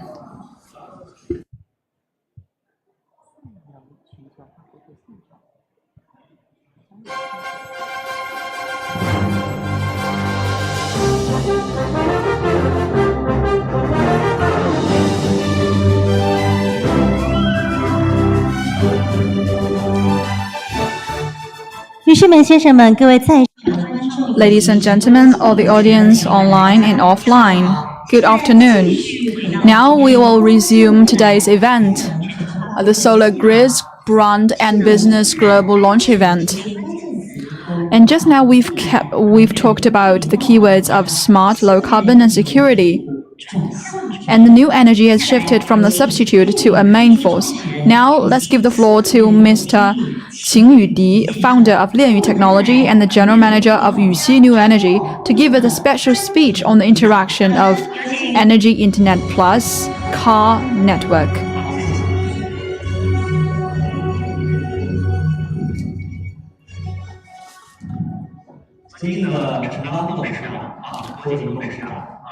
Distinguished leaders, guests, friends, good afternoon.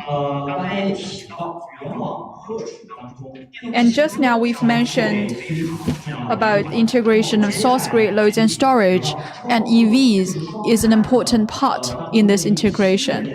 So today I'm going to share with you our solution of the interaction between the vehicles and the power grids. And you know, the EVs are using the lithium batteries. And lithium battery will have great advantages in terms of the short-term and mid-term energy storage. And the EVs can get connected to the charging piles, or they can be integrated to the power grid. And using lithium batteries, we can lower the cost and improve the security. And in Denmark, in United States, and in Netherlands, they have already carried out projects of V2G. And the V2G starts from the orderly charging. And in Beijing, we now have 500,000 EVs. And in Shanghai, during the peak hour, the electricity consumed by the EVs could account for 10% of the total energy consumption in Shanghai. So we can use the V1G and to evolve that into V2G. And also we can realize V2V or V2 building, V2 architecture, and finally we can get to V2X. And first of all, I would like to talk about the capacity of the EVs. And by the year 2030, we will have 100 million EVs in the country. And the EVs will consume more than 30% of the energy consumptions nationally. And in Shenzhen, Shanghai, and Beijing, where the ownership of EVs is very high, even if during the peaking hour, over half of the EVs are not running on the road. So they can be connected to the power grids. And also, the space layout for these EVs is very flexible. So with the mobilization of different EVs, we can realize high efficiency of power grid charging. And also the cost is high. The EV as an energy storage carrier will cost lower than the fixed asset. However, we need to think about the security. If we gather too many cells in one vehicle or gather too many cells in one place, there is a high possibility of fire. And also, we've done a research on the acceptance of V2G among the EV owners. A lot of us are not familiar with V2G.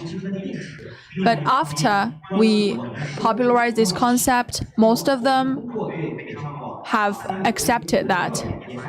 And based on a research among EV owners in Shanghai, Beijing, and Guangzhou, they believe that if the battery consumption, the battery loss could be contained within 2%, and the revenue could reach within 400 to 800 yuan, then they accept the deal of V2G.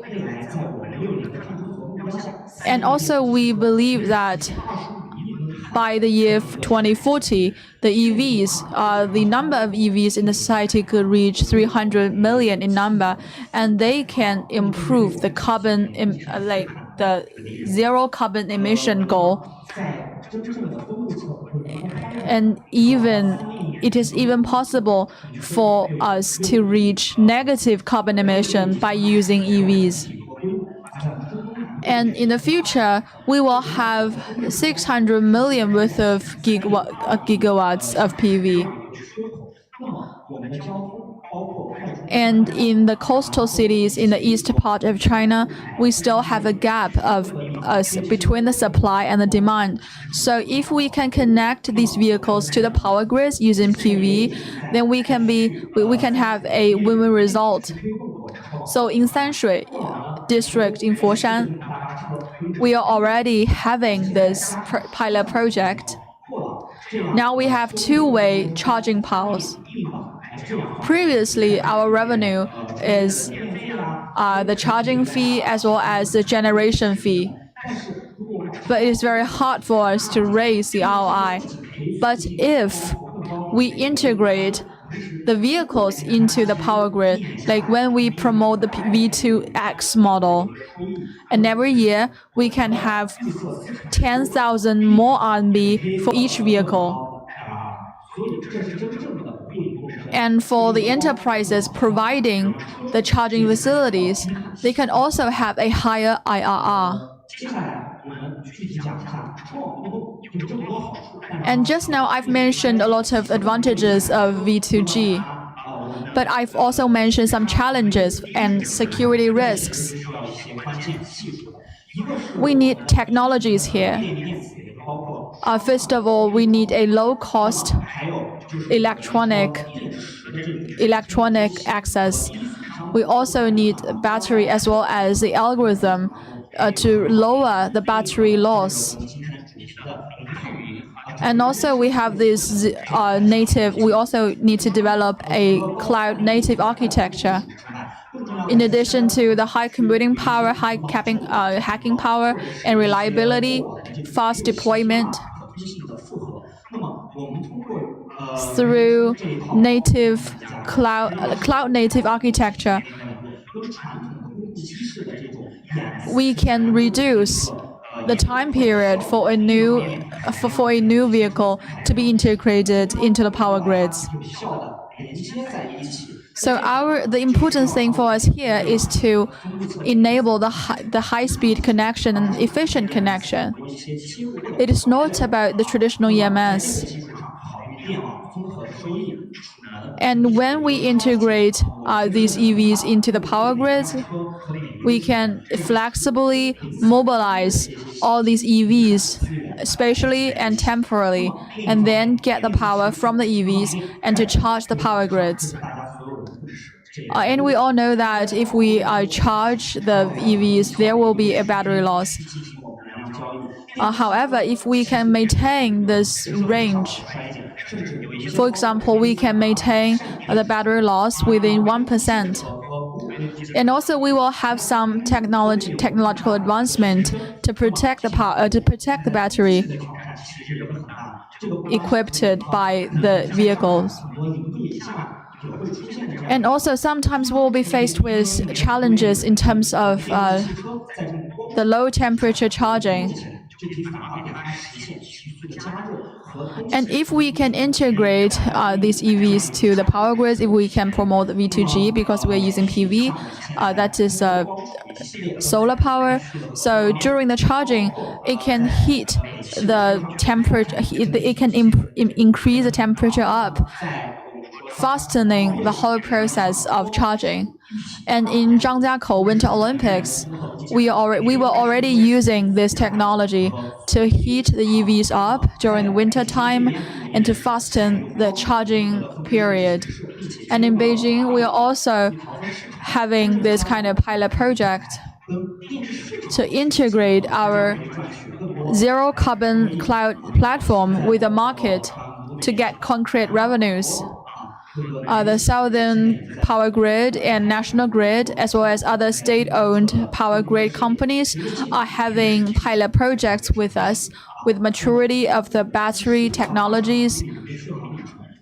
The linear durage of 15 kilometers to 20 kilometers can definitely be covered by the battery life. So there is a large potential for us to promote V2G. So the development of V2G projects will facilitate us to realize the scenarios of the rooftop PVs. And if we can have more scenarios using V2G, we can make greater contribution to the goal of carbon peaking and carbon neutrality. Thank you, Mr. Qin, for your sharing. And just now, you've expanded our view in terms of V2G. And I believe, as of now, you've already had a high expectation on the new products of solar grids. So now let's look at the video clip to see the N-type ABC components of solar grids.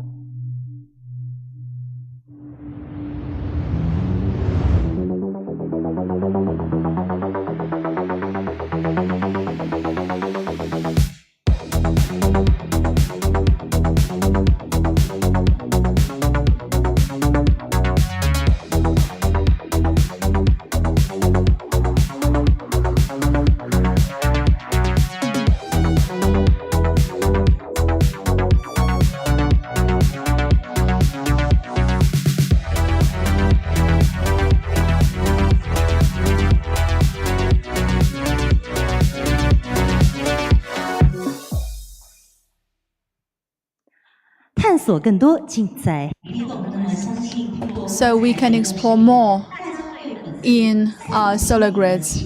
So just now, when you watched this video clip, you must have a high expectation on that.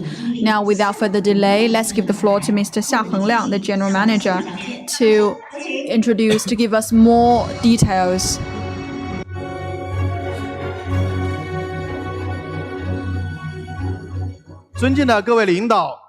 Distinguished leaders, guests, ladies and gentlemen, good afternoon. Thank you for coming here during this scorching summer to discuss about solutions to promote the carbon neutrality and carbon peaking strategy. And also I'd like to thank Mr. Wang, Mr. Ouyang, Mr. Tiger, and Mr. Qin, as well as Mr. Saliba for your sharing. And now I'm going to unveil our mysterious product to you. I know a lot of friends are coming from afar. You want to take a look at our ABC component. Now let's look at it. On the right, you can see our product is here. Let's do a countdown to unveil the mysterious look of it. 3, 2, 1.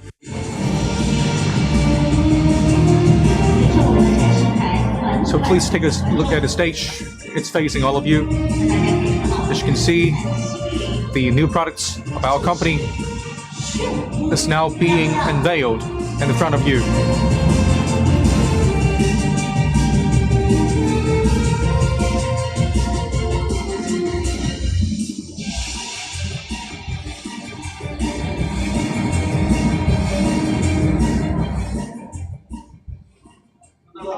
I'm not sure when you look at this product, what's your first impression? My first impression is that it's a black.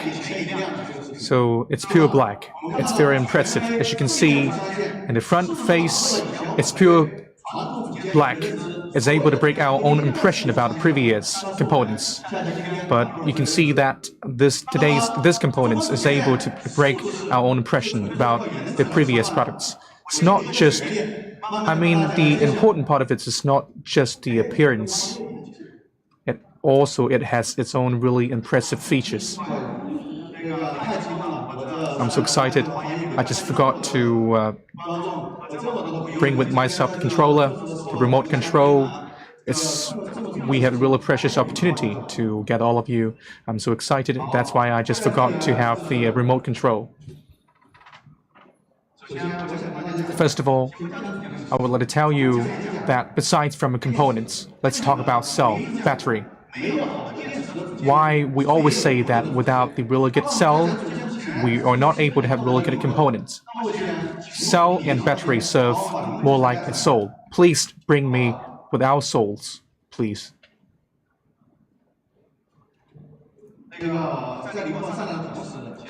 And based on souls, we always hope that we can share with you one thing. Right here in the ceremony of sharing, I would like to tell you some real key information. For this part, for the preparation of this part, we have thought about a lot of ideas, a lot of proposals about how we can put this part together. Later on, we came up with a really good theme called Walk Along with the Light. We have 4 characters.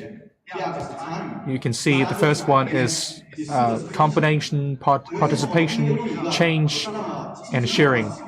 Combination. Why we just put combination at this age? Just because every one of us is more like a sand in this era. But when we have the evolution of new energy, we are always being pushed to go forward. There's no way we're going to change this tendency. I can remember one thing. My mom is now 70 years old. Is always discussing with me about when I should change a new car, like a new energy car. Every time when we go out, you can see that we need to spend a lot of money, like 500 RMB, to get a fill of the gasoline. You can see that the new energy is able to change every one of us, or even the older generation. The older generation even talk about the new EV. We can feel this tendency is coming. We always say that the mother-in-law and also the old ladies are able to grasp the tendency. And when I'm urged by some old ladies about some really important decisions in my life, we can feel this tendency is coming. And the second key word is actually the change. And we are being pushed by the society. More often than not, we can participate in the tendency in this era, and also offer what we could to change the whole era. And the fourth one is sharing. We have 2 aspects for sharing. We can share the bonus and advantages brought by this era. Secondly, when we have our own partners, we're able to keep pace with the light and also keep pace with the trend. This is the theme that I would like to cover today. And also at the same time, I'm going to talk about what we can do and what we're ready to do and what we're ready to do with all of you. It's not done by myself. This great issue, this great cause can never be carried forward only by solar grids. It should be carried forward by all of us. And second part, why just have our beautiful lady on the stage? Please take a look at this battery. We call it as the ABC cell. This is not a random name. Actually, it covers a really important connotation. Technologically, all-back contact. It's its full name. And actually, it has 2 core technologies. The first one is actually the N-type all-back contact cell. Secondly, more importantly, we have non-silver production. This is a great shift for the whole industry. Later on, I'm going to brief you on where we are in terms of technology. Just now, we just talked about one thing, A. A means all. It has 2 connotations. First of all, it means it's all back. Secondly, it means no harm. You can see the company is a really good company in terms of battery. For the past 13 years, we're dedicated to the cell industry. We are growing this industry inside this industry. Why? That's why we have more than 100 core patents. When we take a look at the result, we can see a really obvious improvement in the efficiency of cell. This is able to show the capacity of the old company. From 1883, we discovered the reaction of light, and also over the past 100 years, we're able to improve the efficiency. In the last 30 years, we were able to bring those stuff from laboratory to markets. But in this stage, we can see a very slow ramp of the efficiency from 24% to 30%. Later on, we have Hope technology and also brought the cell technology up to 22% of efficiency. Looking back on the past, we need to look forward into the future. In the future, we can see the new ABC type, which is able to achieve 22.5%. By 2027, we're able to reach totally 27% as conversion rate. Besides, we can work together with all of you to reach the X. Where will be the X? We don't know about it. We hope that in the future 3 to 5 years, when we come back together to draw this graph, we're able to know where the X is. Let's talk about B. It's back. The back technologies. Let's take a look at it. For the front face, it's pure black. There's no any shelter. Well, what are the advantages? The first advantage is actually really good appearance. Second advantage is that it's able to absorb the sunlight. It's able to reduce the exhaustion and consumption of the energy. And then we have a really peculiar structure to reduce the reflection of those absorbed sunlight. This is able to increase the rate of absorption to maximize the absorption of the energy. Let's take a look at the back face. You can see we have a really simple explanation with all back contact and NP junction, high and low pedals. This is really easy to understand, but very hard to do. How can we achieve this result? Third of all, it's about contact. In terms of contact, as I just said, we have precise current carries, print circuit. When we put it all in the back face, like for example, in the past we have electrolytes. But now, when we need to put all those positive notes and negative notes on the back and avoid any kind of interruption without any exhaustion, how can we achieve it? We need to achieve it only by having a really high definition technology. And then we have the welding tension. It could be more than 4 newtons. So you can not get much of it from the information. But what does it really mean? It means that the panel could be more hardened and less fragile. In the future, we're able to improve the reliability and also the bendability. And also, we have heat conduction power generation closest to 0. We're able to maximize the era and also maximize the consumption of joules. That's why we have the really good performance from the ABC component. And then, really more important thing is that we have infinite age. Previously, all of those cell units still need some back support. And usually, you can see some of the preparation usually takes up largest proportion. I mean, the silver takes up largest proportion of production, and also silicon could be accounting for 20%. What does it mean? Usually, the global production for silver was up to 29,000 tons. How much did we consume? consume. Usually, probably we were able to consume the same amount. In terms of production of the silver, we had really steady production for silver.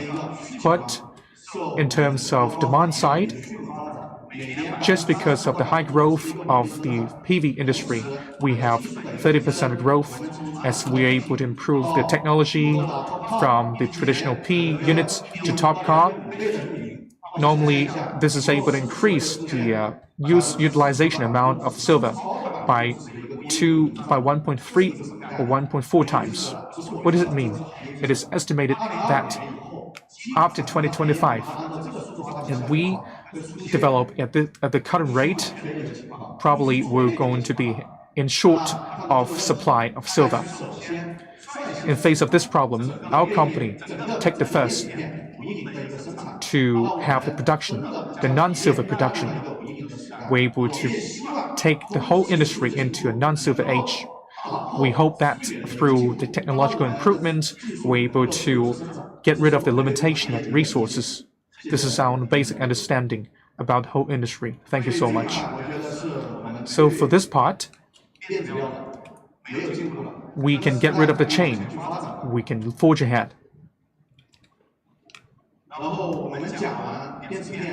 After talking about the cell units, let's get back to the previous theme. In the very beginning, I always talked about whether the appearance is the core advantages.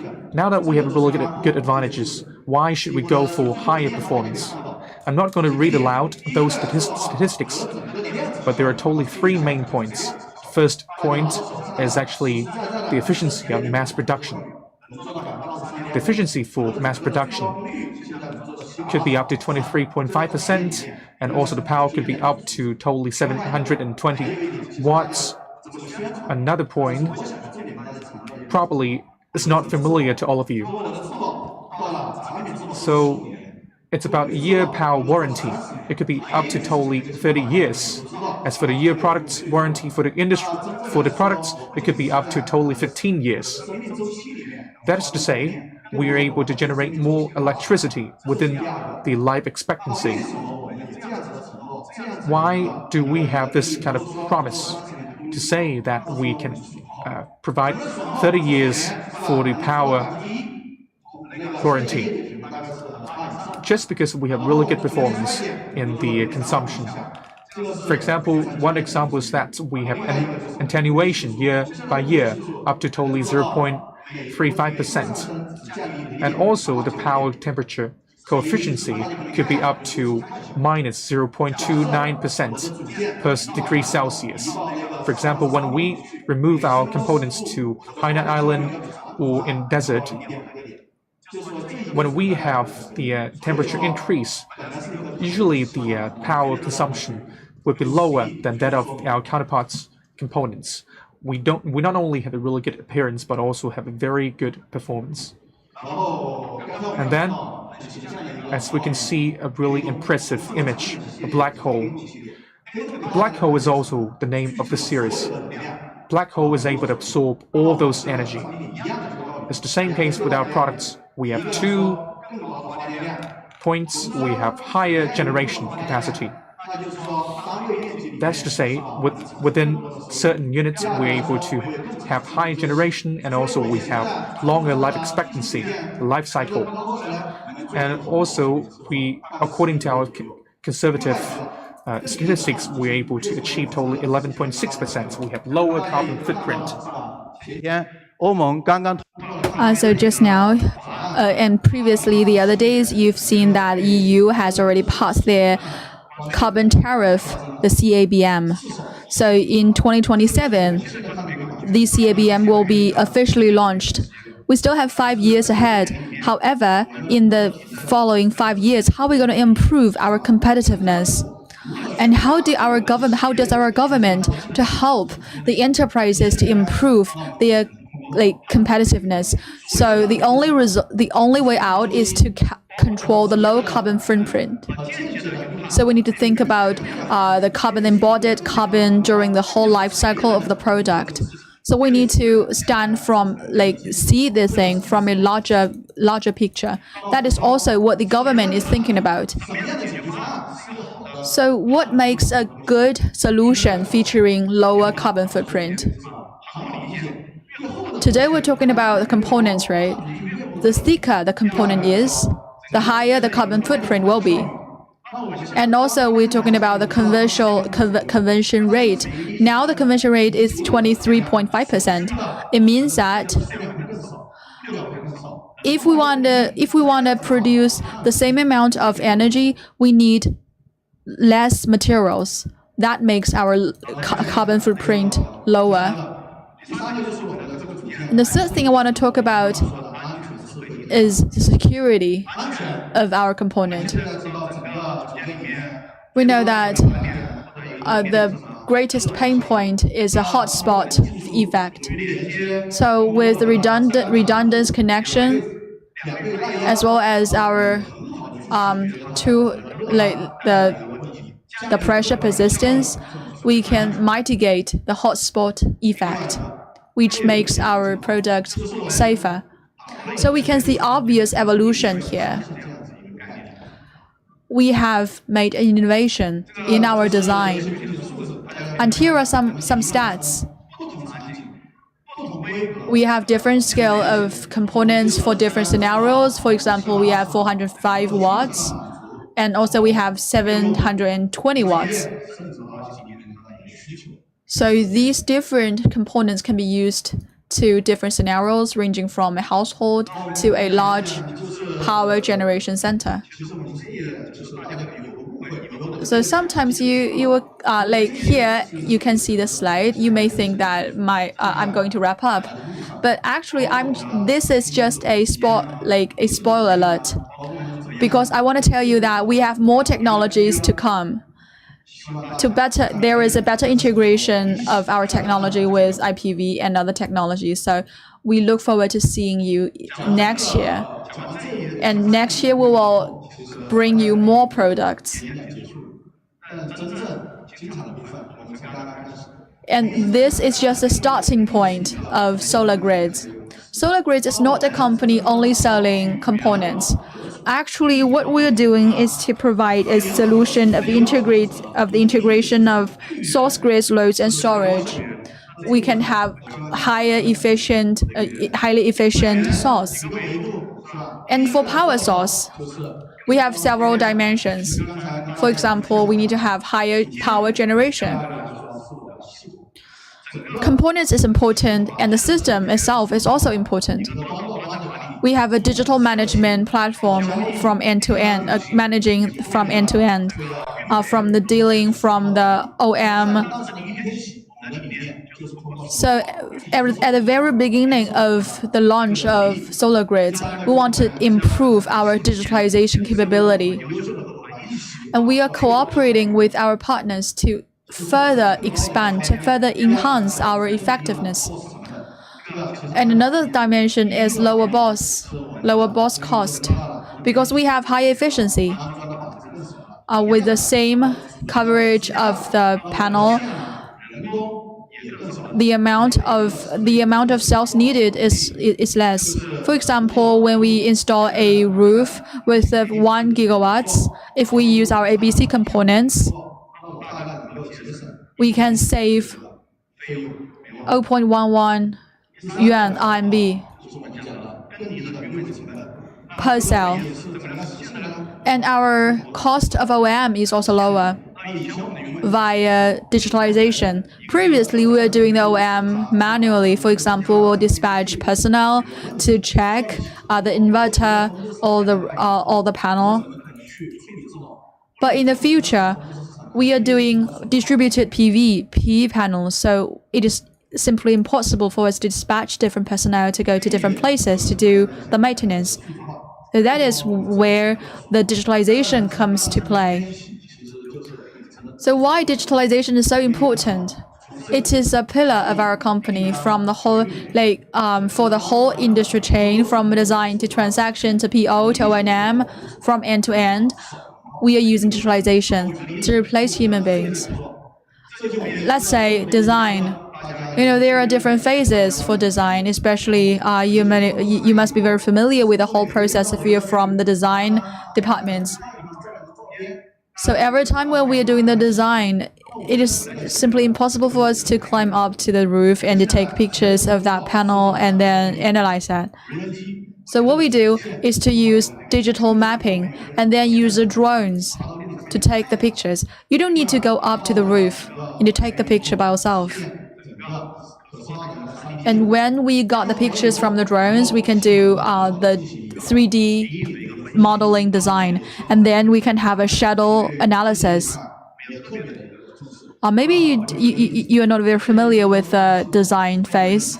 Let's say if we're going to build a 1 MW power station with the digital source, 3D model design, and shadow analysis, we need to maintain the angle as 19 degrees, and the distance is 12 meters. If we are using if we're going to use the digital technology to do the analysis, then we can improve our IRR by 0.6%. And within 1 minute, we can do the design and the layout of the panels, and the IRR will also be improved. And also, we will have an automatic generation of report. We don't need to write the feasibility report by ourselves. We can just use our system to automatically generate report. So that is why I said we have two pillars. One is energy technology, another one is digital technology. We are managing the whole process with digital technologies. And just now I've talked about the source, and now I'm going to talk about storage. There are two main pain points for storage. One is the cost efficiency. I won't further elaborate on that. I believe that with our joint efforts, we can definitely reduce the cost of energy storage. Another pain point is the security.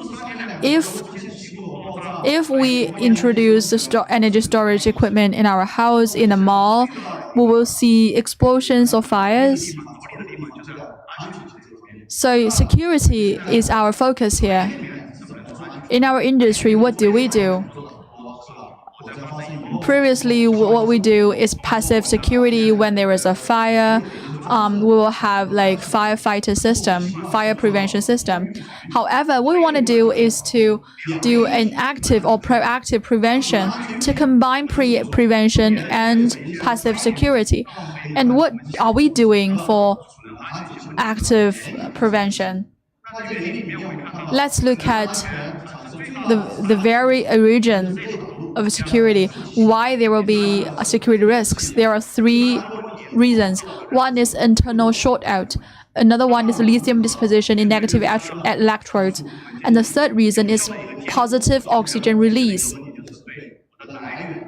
So after we analyze all the reasons, underlying reasons behind these risks, then we can have solutions accordingly. We know that some of the players in the market, they only focus on internal shortout instead of lithium disposition or positive oxygen release. So we want to cover all of these reasons behind the thermal runaway. And we also have AI to play a part in this role, in this process. We have AI modeling to improve the accuracy of detection. We have the AI safety warning algorithm. For example, for internal shortout, we have 24/7 alarm warnings and alarms. And for lithium disposition, we also have AI to do the prevention. And also, when I say that we are focusing on proactive prevention, doesn't mean that we ignore passive security. We also do that. We are doing thermal blocking of various grades. When there is a fire in the worst scenario, we are thinking about how we're gonna separate the core, the battery core from the air. So we are using compounds, materials to isolate, to insulate this battery, to prevent the thermal runaway.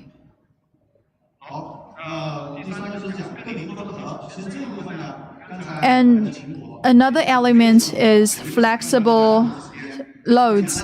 And just now, Mr. Qin has made a perfect sense in this regard, so I will not further elaborate on that. An important load is EV. Another load is the air conditioners, as well as the equipment in the premise and the lights in our house. There are several pain points here. The first pain point is that how are we gonna facilitate interaction between the power source and the power loads? So based on that, we are producing this kind of charging pile, providing low temperature fast charging, V2G, and smart and organized charging.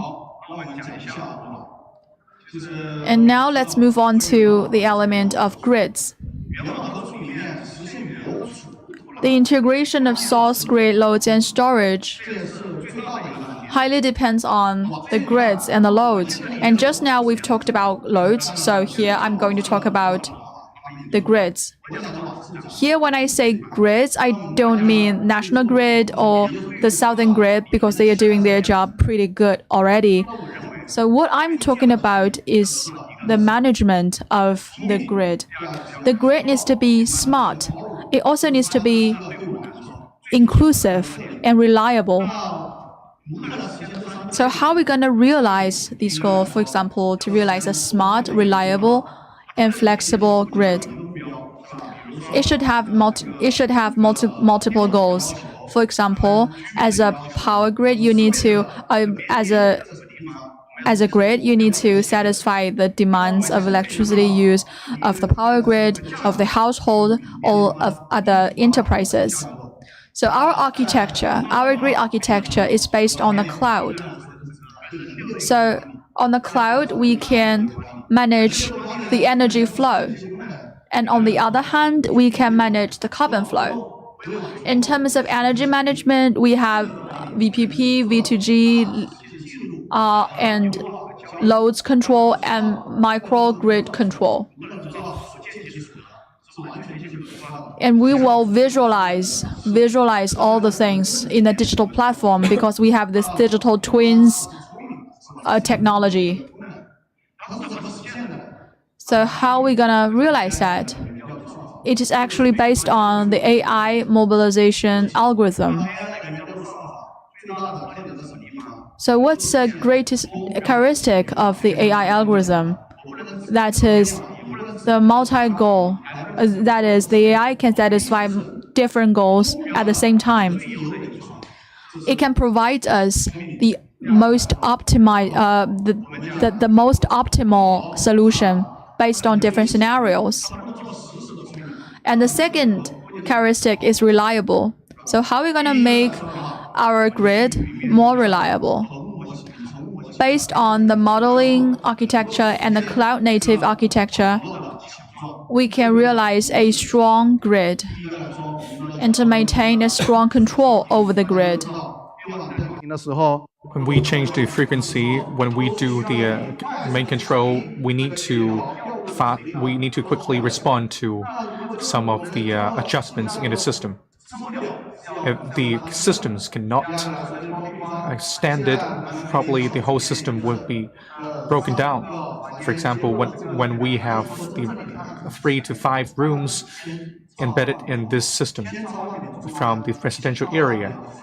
But if in the future, when we have the IoT system embedded, we were going to have hundreds of or even thousands of families embedded in. And third of all, we need to talk about inclusion.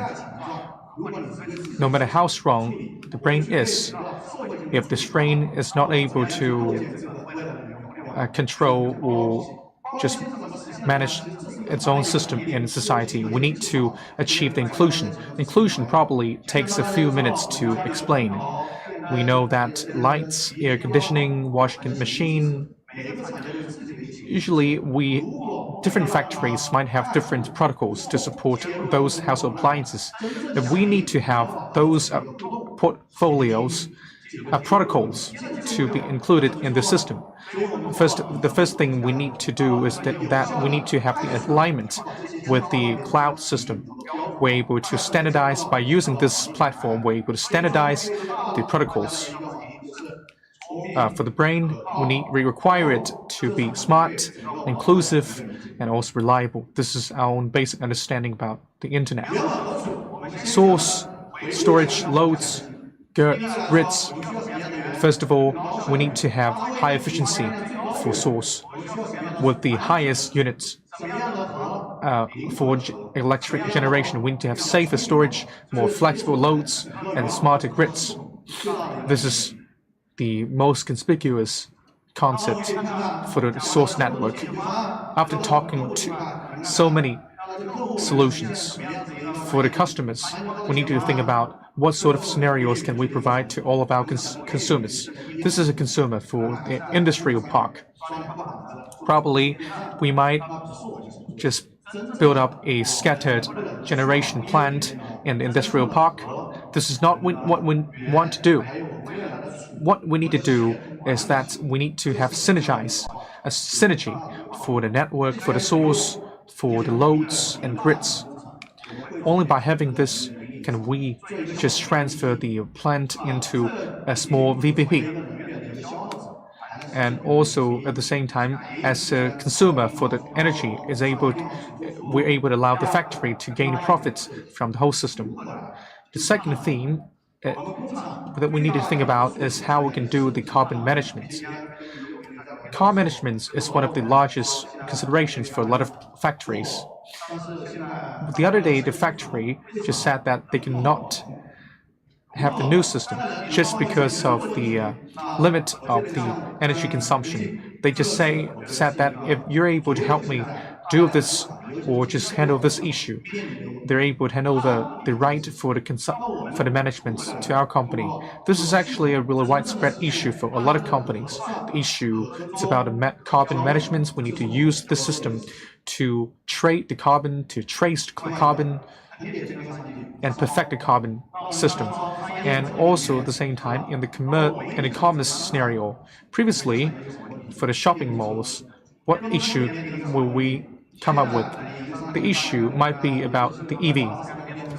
For example, let's say each shopping mall can hold 700 and 800 EVs. In the future, when we are able to spread the EV over the cities, we need to think about how we can handle the electric management and relevant issues for all those EVs. This requires us to achieve interaction among the source, network, grids, and also loads, storage. And also at the same time, the second thing that we need to consider is that we can build up the PV components. The PV could be directly included in our own storage systems so as to maximize our efficiency. For example, they could be 0.3 to 0.4 RMB for each kilowatt hour of electricity. If we just convey the electricity to the factory, probably the cost could be 0.6 yuan. If we're able to replicate this system to the commerce scenario, we're able to improve their own profit and also pivot their own business model. How about the residential scenario? The issue that we just covered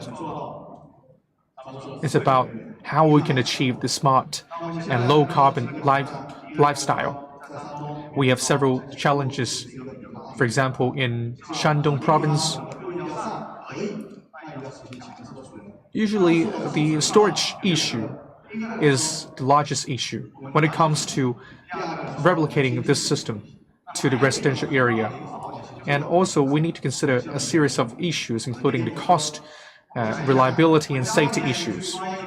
just imagine if we just install a storage system in a home, probably it's involved in more than 10 kilowatt hours. But how about the kilowatt hours amount for a car? And as for concerning the amount required by a car, the system is able to satisfy the car's demand for the kilowatt hours.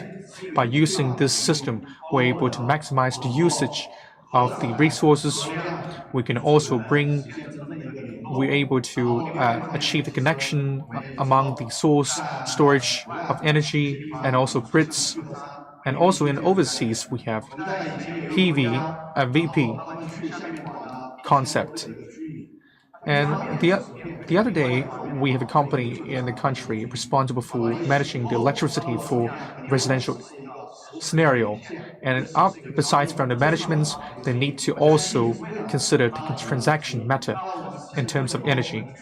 This is able to turn into a very profitable business model.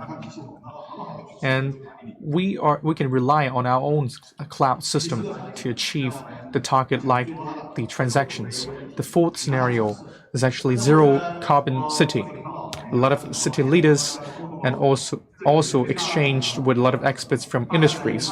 The largest challenge is that different cities might have different insights about the zero carbon cities. How can we do about it?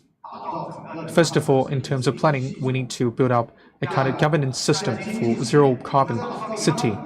And then in terms of economy, we need to think about how can we just create larger portion of value and GDP for local area. In terms of technology, we need to think about how the new energy, IoT, can achieve fast response and also the synergy for multiple targets. The synergy is not about issue about the household appliances at home. It's about the synergy for multiple targets and also make the carbon flow visible and manageable. How can we help partners and governments resolve this issue? In terms of standardization, we suggest that we should be based on carbon footprint and also build up the governance system for the zero-free city. And also at the same time, in terms of policy making, we need to consider that when first of all, we need to achieve the visibility for the carbon flow so as to get a broad picture about the performances of the enterprises in terms of carbon management. And we can use the punishments incentives to manage those enterprises who have a really poor performance in terms of carbon management. For those good performers, we're able to incentivize them. We need to make the whole system manageable and visible and quantifiable. And the third thing is about the technical issues. As we see that this city is actually the terminal for the quantity of information. Through the integration mechanism, we're able to achieve the fast connection with all those terminals.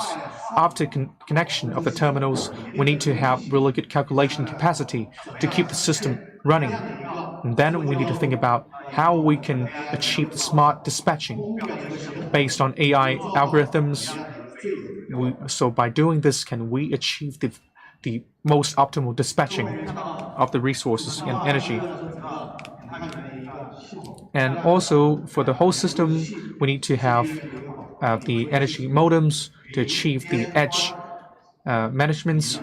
We are able to have synergy among the industry, zero-free city, and the control system.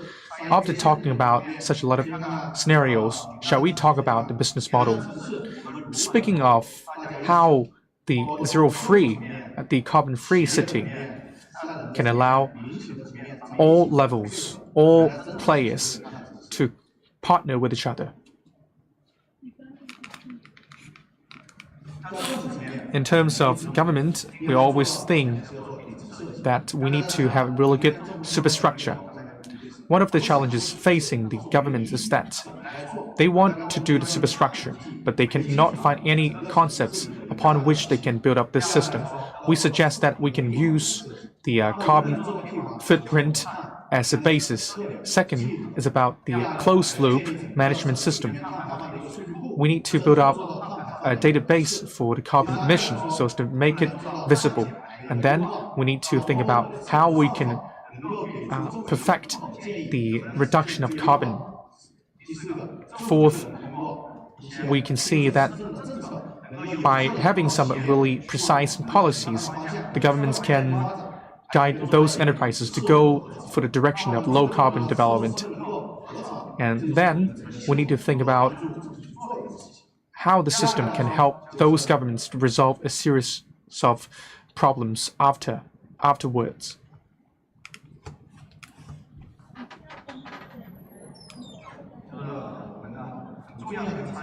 Really important player, participants, is local SOE. As we can see, they hold their own assets and property. Usually the asset of the new energy can serve more like a strategic asset. It's more like coal and petroleum. It's limited. Probably you might think that the solar power is not limited, but actually it's very limited. And you can see if we just install a panel in the land, the more panels we install on land, the less land we have to install the panel. The resources are very limited, and usually the sunlight is not evenly distributed. And you can see that the desert like Sahara and also the south of Spain, south of India, shares the highest concentration of sunlight. As for China, the west region shares the highest proportion of the sunlight. That's to say, if we're able to install panels more quickly, this asset could serve as the strategic asset.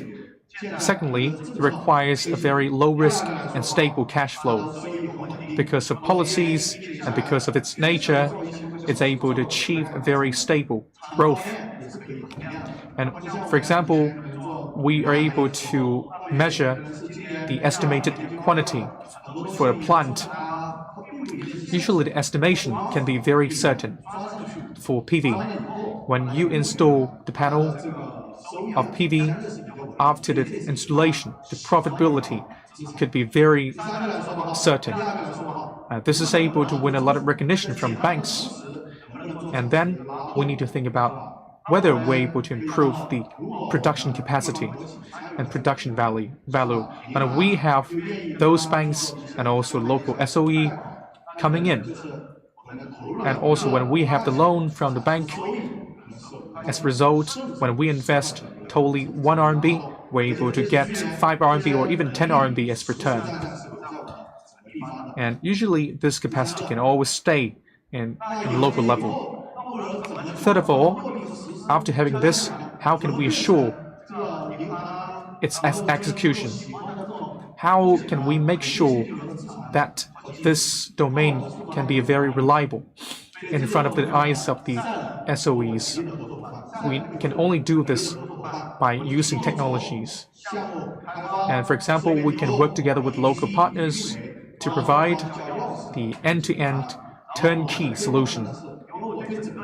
What we can assure is that we are able to have the most optimal and most synergized model for the whole system. By doing that, we can assure the policies could be well executed and also minimize the risks. This is a one-stop solution structure. The industry and commerce.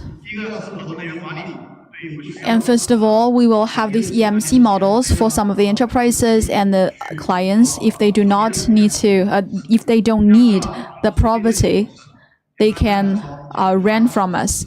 And also we have the financial lease model and the solution selling model. The solution selling model depends on our partners. Our partners will provide an end-to-end one-stop solution. And for household, we have operating lease model. in terms of operating lease model, we will cooperate with the banks or other financial institutions. For the for the residents or the tenants, they do not need to assume any debt or the risk while enjoying the stable revenue of this power generation station. And the second model is co-development model, and also we have the financial lease model and solution selling model. And here I would like to talk a little bit about our partners. We have four major plans. First of all, in terms of the management, for residential clients, we have one partner in one region. Of course, a partner can cooperate with us in different regions. And for CNI, we have one partner in one project. And also we have the training plan, both online and offline. We also have incentive plan. For example, if you reach the target or if you can get fast access to the grids, we will provide incentives. And also we have marketing and a brand plan. So we hope that if you have local capabilities and the efficient team, as well as hardware, for example, warehousing and qualification, you're more than welcomed to become our partners. And all in all, let's do a little wrap up. And today I was talking the story of light. We're talking about the ABC components, our solution of integration of source, grid, loads, and storage, efficient source, safer grid, flexible loads, and effective storage. And I've also talked about the scenarios, different scenarios, application of solar grids. So you're more than welcome to join us in this new round of digital technology revolution. The story of light will not end, it will continue, and we're looking forward to seeing you again. Thank you again, Mr. Xia, for your introduction. In terms of the brands and cooperation partners, as well as the technology elaboration, and you've made a perfect sense in this regard. And before we move on to the licensing session, let's give the floor to Mr. Li Weichun from online.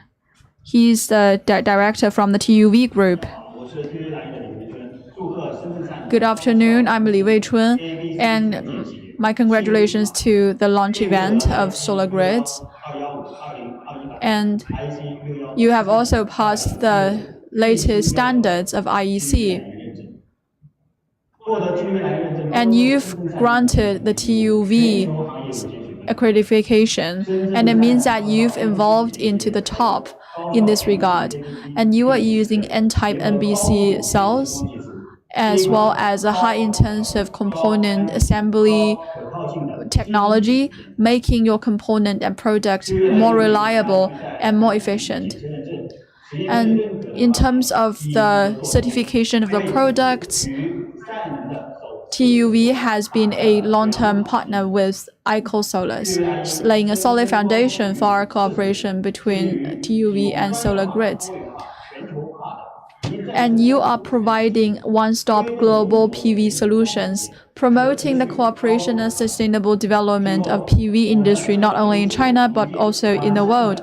And in the future, with our improved global service network, as well as our professional local service team, and our cutting-edge, our advantages in terms of the test, we stand ready to cooperate with solar grids to improve the quality of the product, to facilitate ICOSolars and the solar grids to have a greater market presence globally. Thank you, Mr. Li, for your sharing. And due to the pandemic, Mr. Li cannot come here in person, but we still have a representative from TUV Group. And we have Mr. Chen Xiong, the VP of Solar Energy and Commercial Product Service in the Greater China area of TUV, to give the certificate. Now let's welcome Mr. Lu Haojie, General Manager of Solar Grids, to come onto the stage to accept the certificate.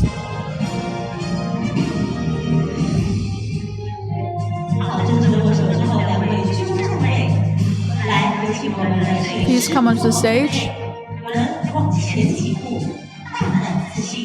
You can take some bolder steps.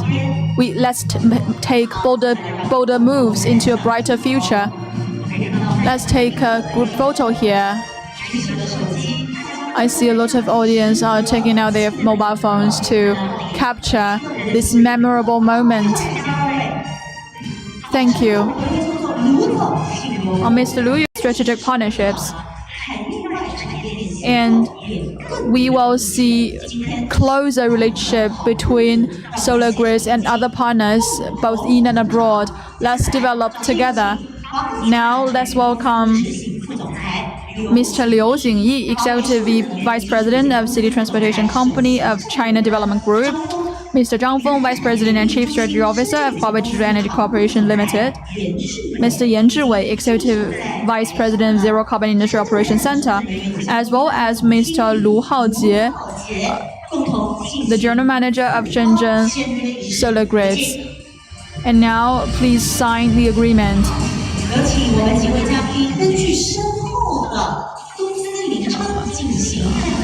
Please stand in the position where you can see the name of your corporation on the screen.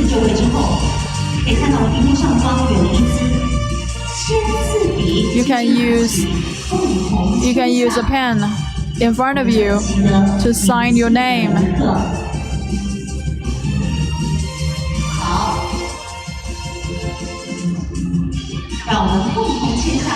Let's sign our names and to embark on a new journey toward low carbon development. And please take a group photo. Come onto the stage. Another photo, please. Please look at the camera. Ready? 3, 2, 1. You can thumb up.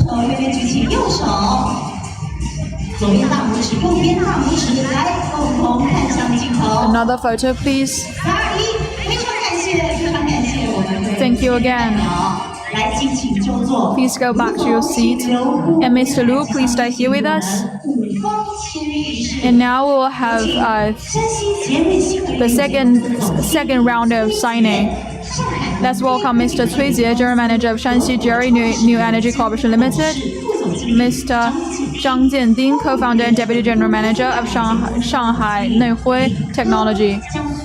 And Mr. Li Ge, Deputy General Manager of Optics Valley Chengdu Technology Development Corporation Limited, as well as Mr. Hong Fan from the Jiangsu Ruiyiao New Energy Technology Corporation Limited.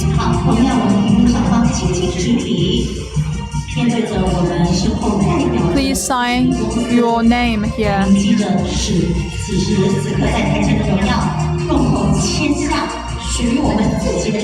can say your name to conclude this agreement. Please look at the camera. 3, 2, 1. Congratulations and thank you. Please come onto the stage.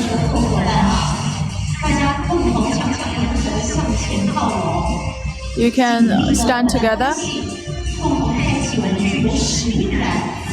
Let's embrace a brighter future of energy reform.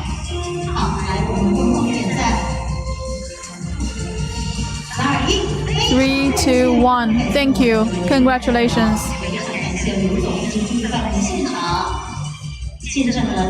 Thank you, Mr. Lu, for staying here with us to witness the memorable moments. So today we have heard a lot of speeches of the leaders of Solar Grid, so you must be familiar with the achievements and capability of Solar Grid. And now we have the explanations of and introductions of our products outside of this venue. You can go out and to enjoy the visit. And just now, we still have 34 SI headsets here in the venue. So please check whether you still have your SI headsets in your bag or on the seat. Please help us to put these SI headsets back on the seat. We need to collect them back. Thank you for your cooperation. And we will need 40 minutes to turn this venue into a place for the banquet. So after you put your SI headset back on the seat, you can go out and enjoy the visit, and to enjoy the introduction of the products, and see you in the banquet 40 minutes later.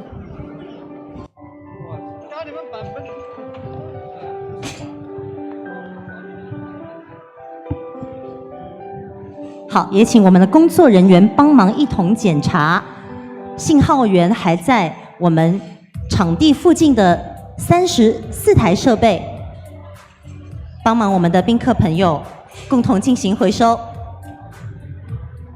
我们的宾客朋友务必带好您的随身物品，因为酒店即将进行布场。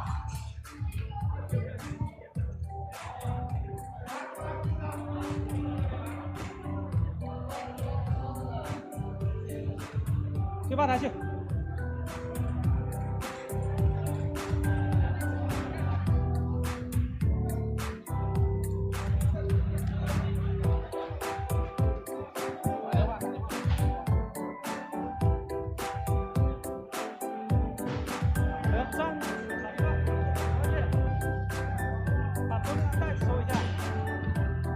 喂，1、2、3、4，1、2、3、4。来，请为归还同传耳机的嘉宾，请。